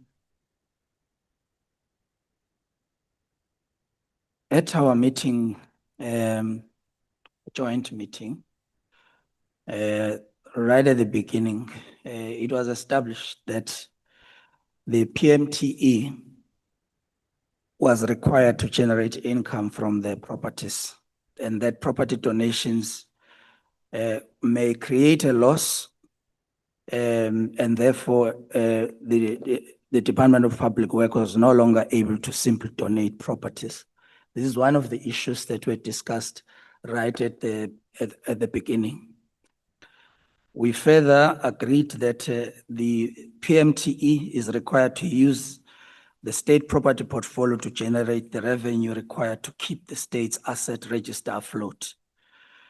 These are some of the issues that required both departments to toing and froing in terms of us needing to agree on how to move forward. The Department of Public Works had expressed a wish to lease this asset at nominal rates. Then it was required prior to approval, from National Treasury, that the conditions for the lease, must cover the cost of maintenance. So the detail around this were actually part of the discussions. That's well minuted, and we can share that as well if it is necessary. I do need to also indicate that, what was outstanding in the MOA are really minor issues. They are not major matters. The issue of the lease-only agreement, the framework, required further discussions with the executive authorities, and I think some of the colleagues who have spoken here have indicated that this needed to be done. And when earlier on I said I take responsibility, I understood that I'm also speaking on behalf of my colleagues, the DGs, who are not here. And I'm confident that based on what I know are outstanding issues, it should not be difficult to deal with those matters. Of course, the presentation of the MOUs and the terms of reference was required to be signed, but those two documents which were shared between the departments, the legal teams in each department, took their own time to look into it. And I think that is a matter which we need to look into. The Minister of Public Works had directed at the time that the Department of Public Works come with a comprehensive response to support the post-school education and training system in terms of making government properties available for the needs of the department. And that informed the presentation we've made today. And Public Works have actually made a lot of progress in this area. They have identified the needs to revise those draft agreements, which means there are special areas which were identified by Public Works for revision as well, The list of properties, Honorable Christians, the question was answered. DG, stick to what Honorable Letlape has raised. I think I'll end them. Mtombeni.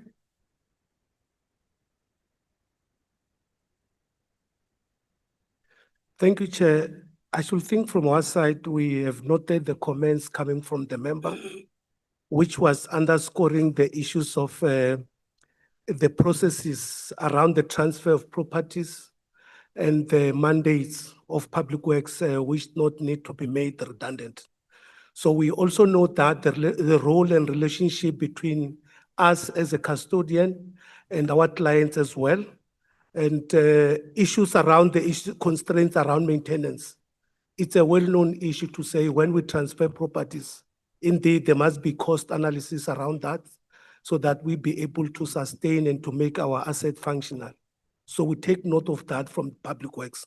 I should think these are standard norms and standards which we utilize, particularly when we interface with our clients, when we propose properties and so forth. So that's our comment, Chairperson. And we note all the areas which the Honorable member raised and issues of agency around finalizing the protocols and agreements so that we don't take another 3 years, so that we be functional and we start to make implementation. Thank you. Honorable Letlape. No, thanks, Chair. I'm happy that the acting DG of Public Works acknowledges that when you deal with transfers, you must do cost analysis, but he still didn't do it. He identified these properties and gave it to a Department of Higher Education. He still did not include the cost analysis. Because as PMTE, you need to know the value of the property, the value of the properties that you are actually taking out of the system and how they are actually going to assist the state itself, because that should also ease the pressure on institutions of higher learning in terms of student accommodation, and it can also assist institutions with the revenue collection as well and avoid Honorable Litzie's tenderpreneurs of student accommodation there in higher education. But can I just ask, Chair, that maybe you give a time frame of when to receive these cost analysis? They're very important. You might run a risk of giving out a property that is going to, in fact, need more money than you could have spent to build a new student accommodation. It might cost us more to refurbish than to rebuild. And we're sitting here thinking that we've got 83 properties when we actually only have 50 that we can sit down and invest in. But I also want the response on who then takes the responsibility, or how are they going to get assistance in terms of these refurbishments? Is it going to be merely on government budget, or is it going to also be inclusive of triple Ps as well in the process? Thanks, Chair. The two questions, I think the last part, DDG, belongs to the higher education. You are requesting them. Have you done cost analysis? Do you have that budget? Are you relying on the state funds only? Or have you not done it? Be precise. For the topic under discussion, no, we have not yet done the cost analysis. Thank you. Baba Spanda will come and assist. Chair, the issue of the investment analysis of those properties remain outstanding. It was part of the DHET terms of reference. There are areas, Chair, where we had made cost available based on market values.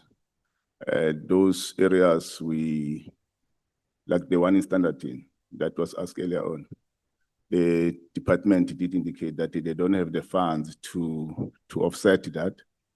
And I think it's part of the JTT to look at alternative, as the honorable member said. It is our mandate also, as the DHET also alluded to that we don't want to find ourselves that having disposed these assets and in the long time, over time, they lose value. And we also have a mandate to generate revenue out of these assets. Thus, we will discuss with the DG's team to look into various models, including the PPP model as well. Thank you, Chair. Mangos, we are pressed with time. Thank you very much, Chair. Chair, let me start by register my concern, like my colleagues said, with regards to the non-calling of the meetings for 3 years without any explanation as to what happened. Because we're supposed to be here at least to get the progress report with regards to the task assigned to the joint task team. But we will accept because it is indicated that from now onwards, they are committing themselves to do the right thing. Chair, my question is with regards to the 20-kilometer radius from institutions that is listed as to be finalized. I think that one was raised by Honorable Christians, and I'm partly covered with that questions by her, but I just want to check who is responsible for finalizing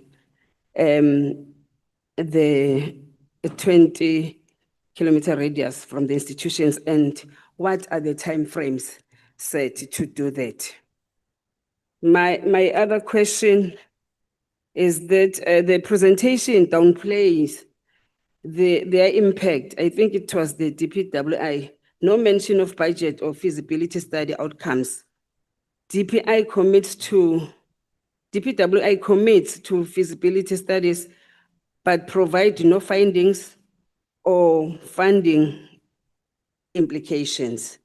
Therefore, the committee cannot be able to evaluate whether repurposing is technically or is financially viable.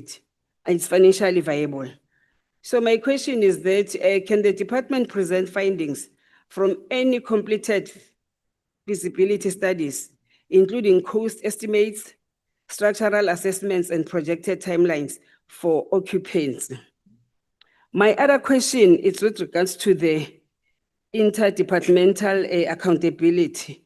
I just want to check that if both DPWI and DHET held, it's not doing what is expected with regards to the delays that they have for the outstanding issues.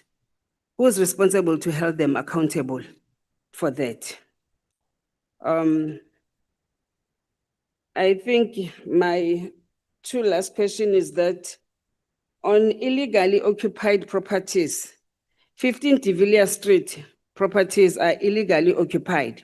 What legal or alternative measures are being taken to recover them? And what is the resolution date? My last question is on previously identified properties. DHET asked to revise their position on previously identified properties. What exactly needs revision and by when? Thank you very much, Chair. Mangosi, I want to request you on the illegally occupied properties. Let's put it on hold. We'll request PMTE to come and present the program into our normal committee. you may respond to other questions. Thank you, Chair. On the issue of who is responsible for finalizing the 20-kilometer radius, that is part of the norms and standards, 2015 norms and standards. I presume Public Works, when they put this on the presentation, they meant the issue of revising the norms and standards, which we have. We are finalizing that process. We have already engaged with Public Works in the review of the norms and standards. We have involved them in that process. Can you pause there? Babu Mtombeni, can you confirm what he's saying?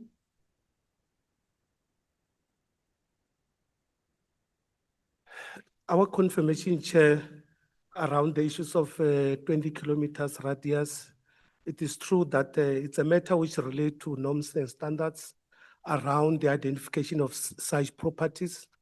And in the pilot projects, which was undertaken by ISA, we are also testing around that to make it feasible so that it be closer to the institution where we intend to sort of assist in terms of student accommodation. So we're refining our approach to say, how do we identify properties? We also look. Thank you. I think you have responded. Can you move to the next question? Can you respond? Were you not writing down what Honorable Nkosi was? I took it to you next to the DG. You may respond going further. We wanted that confirmation of. Yeah, thank you. I think there's the questions on the specific properties, individual properties like the villas and all that. My colleague Donald will respond to those. The ones that are detailed on the presentation. And I think them was Donald? Yeah. No, the villas, it's one that you said it must be pegged for PMT. So it's not my response. The next question. Let's go Posanaka Noipil. Yaluma. Sbande. Chair, what was, if you go through the presentation, it's highlighted, Chair, that what was outstanding during the needs assessment was that the identified properties had to undertake investment analysis. And once that has been done, it will then develop into a business case, which will then reflect the affordability and the financial model. And that is where we are, that is where we stand right now. I think that will be resuscitated with the team, and that business case will then be developed based on the investment analysis. That investment analysis will also carry out the feasibility study. Mankos, do you have further questions? Yeah, I just want to check with them the timelines. Do you have timelines for that? Timelines? When are you intending to? Hang yourself. A blank check, a rope, you decide whether you want to give yourself $1 billion or we give you a rope to hang yourselves.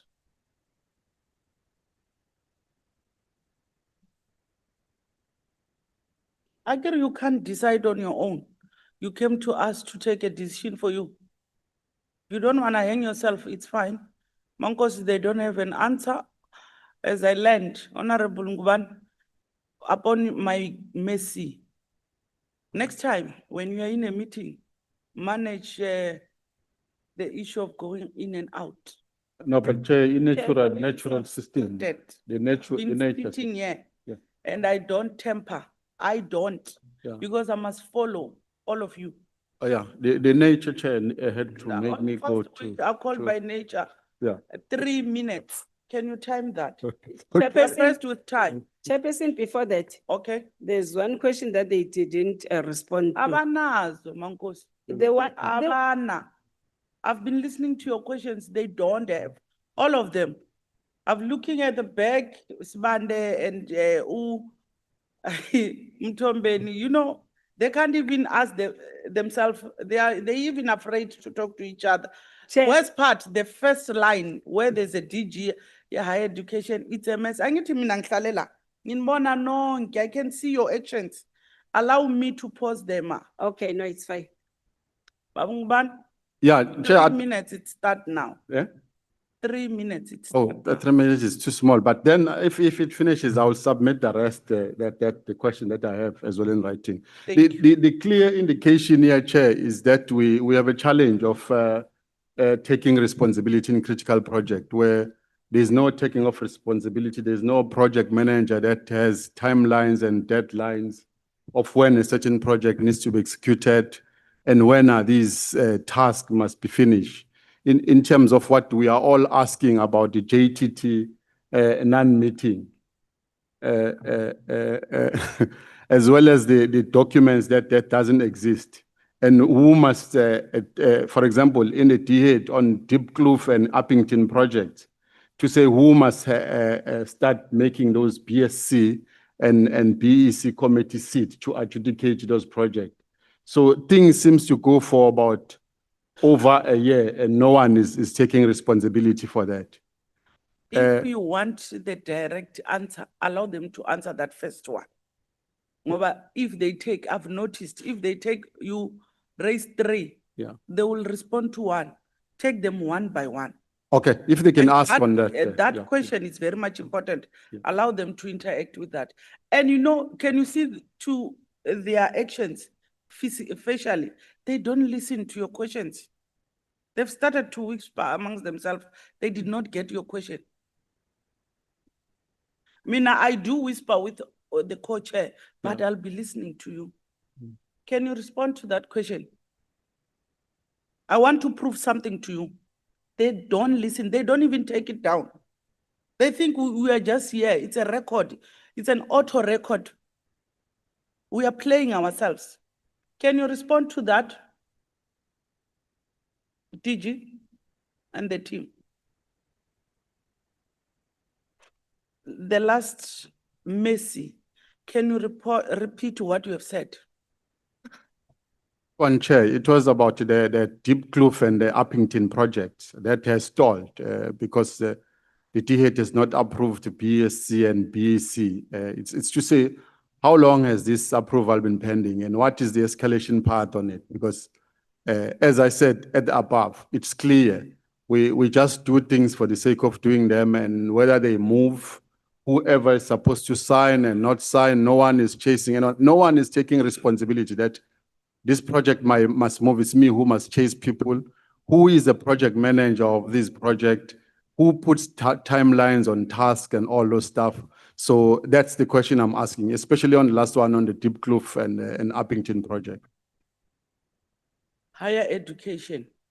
Yes, you might not be the implementing agency, but you have something that you need to sign for a project to proceed and be completed.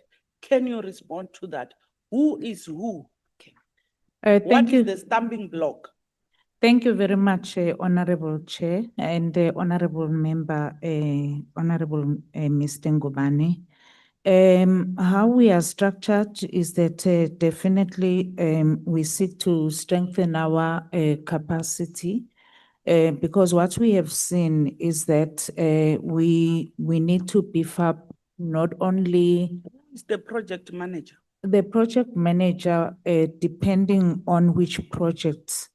In this case that, for example, Honorable Ngubane has referred to would be Sylvia, who is sitting behind me. Sylvia, can you respond? Yes. Thank you, Chairperson. My response in this regard would be the BSc, the request for officials to serve on the BSc and BEC for Uppington, Gauteng, and Osborne, it's not yet approved. However, by who? By the accounting officer of the department. DPWI. I get you want us to lead you in this way. Hell, I've been noticing you. When you respond, you find yourself wanting. And it's fine, it's better in this way, so that you throw each other with a towel. DGY.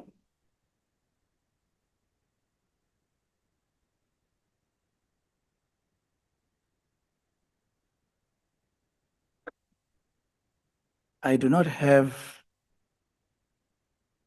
any submission on this matter for my consideration, and I think the team can explain that to me. DG, on the last part, and your team, do you realize we are in Parliament?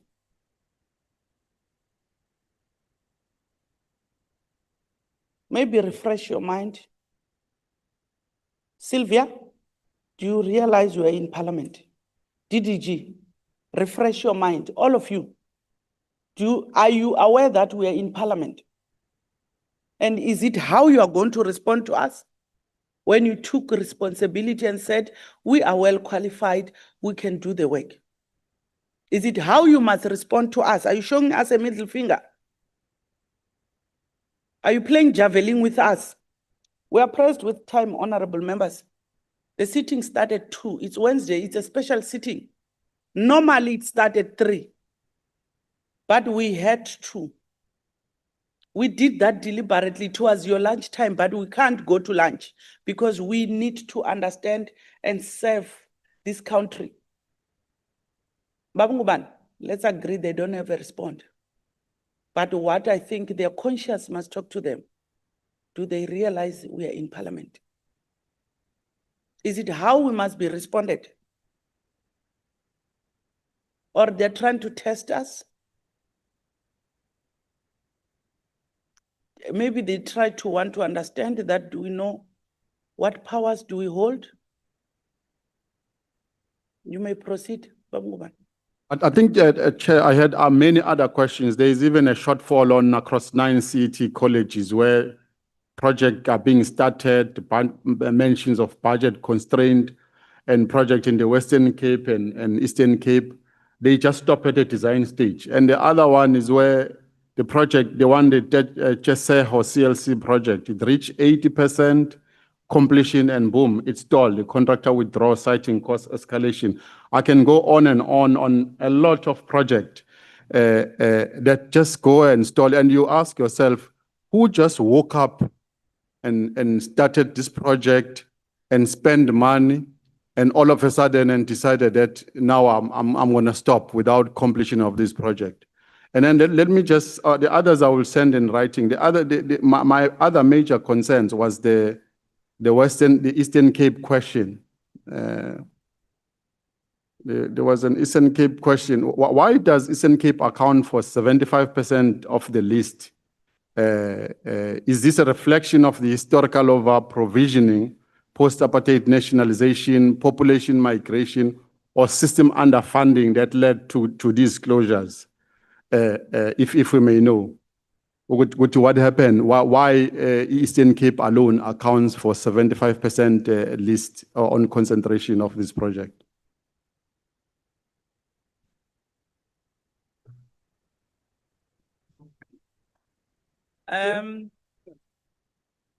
You don't have an answer. Be honest.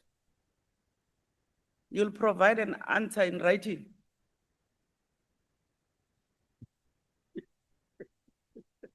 By the way, Sylvia, what is your role? Assistant Director. Oh. Responsible for infrastructure, assisting with CET. Okay.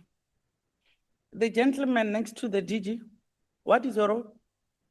I'm the program manager for the Zibuso Bengu Development Program. Thank you.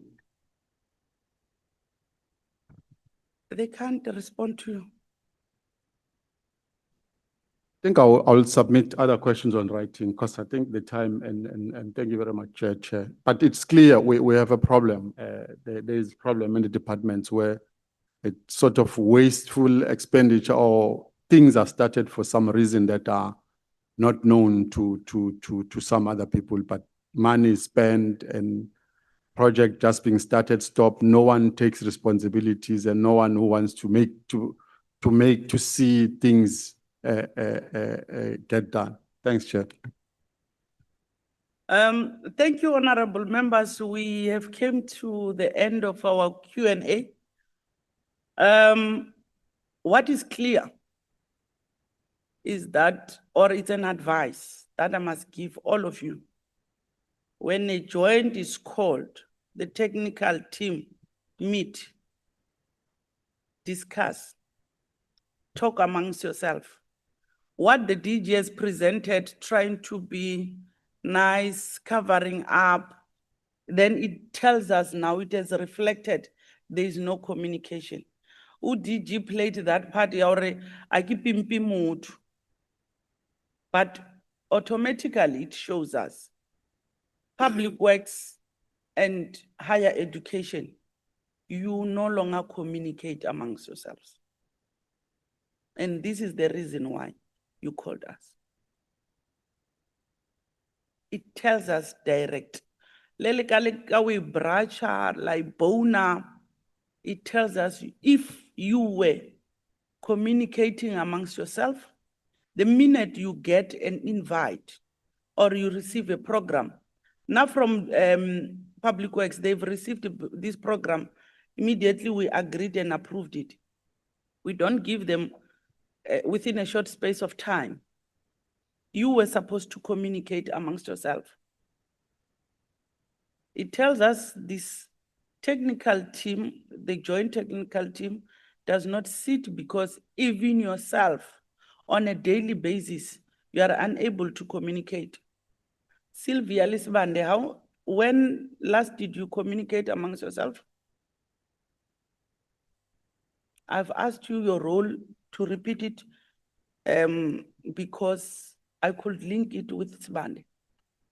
On a daily basis, you need to communicate with PMTE if you want your things to go right. When last did you communicate with Sibande? I haven't communicated with Sibande because I've joined Sibande. the guy at the back. You Because I've only just know him today. Yes, because I just joined the CET recently. Yes. Okay. We have acknowledged and noted what you have raised about KZN, and we'll want to call upon all of you when you are doing your joint. Even on our side, Tina, we are not allergic to speak to our provinces, be it through Minimac and even ourselves as a portfolio. We do call even provinces. We have noticed or taken a note of the good practice of KZN, and we'll have to communicate to other provinces. If there are good things that are done in the other province, let it escalate to all the provinces. Then we won't have this problem that we're having. And we've agreed with yourself that within 7 days, you are going to respond to us. One, your signed MOU or MOA, how you call it, with schedules of meetings. We can't come here and not have a proper resolution. Schedules of meetings. Within that 7 days, you're going to tell us this quarter, you're going to give us your schedule of a quarter. In this quarter, this technical team will sit on this day and that day and that day. And at the end, you'll provide us with minutes. And what are the hiccups? What are your successes? Where do you need us to intervene as the legislatures? Because Tina, we are legislators. We don't implement. You are the implementers. Your response within 7 days must come in that fashion. Babum Tombe, your IDT, that's your daily work as an IGR. IDT, ISA, they must do what they're supposed to do. ISA, talk to ISA, frustrate what they are supposed to finalize with higher education. There is no way higher education can't move because of your two entities. Higher education, know who's who. I think you were supposed to call us when you could not get a breakthrough, but it just tells you. You know, the question from Honorable Letape said, I even intervened to say, who's the convener of this joint? It's yourself. You know, you just reported yourself. Because it's you who are supposed to call this meeting. You're supposed to say, we have issued an invite on this day. They did not come. We have issued the second one, the third one. In 3 years, they did not come. But you are sitting here, you are agreeing, you are the convener, but you only called the last meeting in 2023. So were you reporting yourself to us? Or it came by a surprise, you thought the chair will never call a joint? When Shasha, chairperson, but I don't want to bring that notion on a lighter note. But please, let's take it seriously. This is Parliament, and we are watched. Are you aware we were live streamed? People were watching us. If we can put our foot down, you are just here for nothing. And it's an expense, honorable members. These people, mostly they are in Pretoria. They flew in to give us these responses. Most of them. DG, you might be in Cape Town, but the rest, you are in head office. How many delegations did you bring? Just not to have a response. If we could start and turn it around and question you, how much, because even, you know, South Africans, they watch us and say, Tina, we eat a lot, we consume a lot of taxpayers' money. What about yourself, technocrats? So we are about to adjourn because we are pressed with time, but we want to call on you, please. I can't hear what you're saying, but please take us serious. I'll take it back to the chair, let's here to wrap up. And I'm done. No, thank you very much, colleagues. Maybe before I thank you for coming, DHET, no, it's on. Yeah, I do have an extra ear, but you want me to help you. DHET, we've raised this matter with you over and over again about the reports that you bring to us. And you always complain that it's our fault. I intentionally wanted this session to be chaired by Honorable Phiri so that when this thing come out, you guys don't say it's us. I hope you will reflect, because it can't be that members of parliament from three committees are seeing what we've been telling you all along. Let's reflect.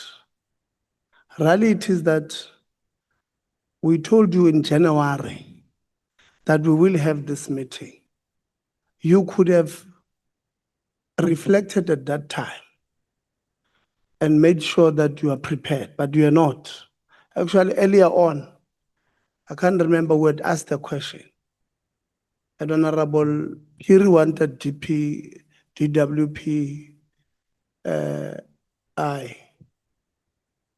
or PWI, Public Works and Infrastructure, to comment. I said, no, must give it to higher education to explain what happened with that thing of Free State. Because I could tell that it's not a Public Works problem. It was our problem. Very early, because we put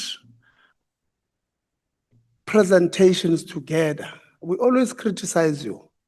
And when we do, I know when we leave here at DG Gasa, you'll say, hey, we are zoned. But the quality of what we bring doesn't speak to what we require. Reality is, this, by the way, you appeared before Higher Education DG on the 15th of November 2023. In that meeting, you did indicate that you have your meetings convening with your JTT meetings. They meet quarterly. But when they meet quarterly, you come back and there's no progress. So you have decided to have a mechanism to solve that problem by having a working committee. You remember, in that working committee, you presented that the chief directors are going to convene that and report to the JTT that was convened by two DGs, the DG of Public Works and the DG of Higher Education. I've got your presentation. That is what you said, and you have not done anything. So Honorable Peer has gone through few things that you must do. So by next week, Wednesday, would want you to tell us, to give us a progress on reconvening of this task team, number one, with clear priorities that you are putting there. When are you going to give us the MOU? And in fact, on the signing of this MOU, we must be honest, because Public Works legal people wants to defend the Public Works mandate. Higher education people wants to defend higher education mandate. So the best possible way will be to go to a state attorney who represent both of you, because at least they would have a better appreciation of what will be best for government and not for this department or that department. So go to the state attorney and say, state attorney, we are not agreeing on an MOU here. And this is what they want. This is their mandate. This is what we want. This is our mandate. Advise us properly. So you will be advised by somebody who represents government and not a particular department. So this thing can be signed. So DDG and DG, let's improve. You know, in South Africa, Chair, in closing, almost everybody knows Department of Public Works being the West Department. Almost everybody in South Africa. Today, Department of Higher Education has just made Public Works to shine. So let's improve. It's not a good thing. You know, what is that team that was losing every week in South Africa? Kaizer Chiefs. No, Kaizer Chiefs. Everybody knows they're bad. But then they go and play against Orbit and they win 3-1. So Orbit becomes the West after being, defeated by the West. So Department of Higher Education and let's improve. Colleagues from basic education, there were no too many issues, but I know that there are issues that you guys have. I think we'll plan again. This time, after everything has been done, we might need to have probably a meeting with the political principals to honestly make sure that the officials finalize what they need to finalize. But I want to... The response that they are bringing on Wednesday, it will then lead us to the next joint. Yeah. This won't be the end. Yeah. As much as we have given you what you must go and do, and you bring the time frame, your program, then it will give us when must we reconvene to get what you have done. We'll want a progress report. So don't worry, there's no way to convene a political meeting with the political principals. They must be here in the portfolio. We're going to have a joint. I just wanted to respond to that. Yeah, no, thank you very much. Let's not forget why we're doing this. I know some members misunderstood, thinking because of their question, thinking that we want these buildings for student accommodation. I think from what the department had identified It was only 11 that they had identified for student accommodation. The mandate of higher education or the core business, which is teaching and learning. Mankos, are you leaving? Oh, I was saying there must not be a fruitless expenditure. There's lunch. While we'll be rushing, you take away and we'll be rushing. Yeah. So the core business of the institution is teaching and learning, but it is affected by infrastructure problem where you can't attract the best academics if you don't have ablution facilities, because there's no water that comes there. And like I made an example about Husu. Water is around in the village there, but it's downstream, and the institution can't invest in a water pump to bring in water here. That is an issue that affects teaching and learning. So, but members might have not gotten that point because our presentation was all over. Our presentation should have stuck to what is it that we want, and we made it clear, DG, that the presentation must speak to what is the purpose of the meeting. And our presentation was a bit all over. We'll improve, and we could not ask you to change it because you also sent it late. It was sent to us yesterday. I know it was after I had spoken to the chair of public works asking us for our presentation. And when I checked with Anel, it was still not there earlier yesterday. So next time, let's take this thing very serious.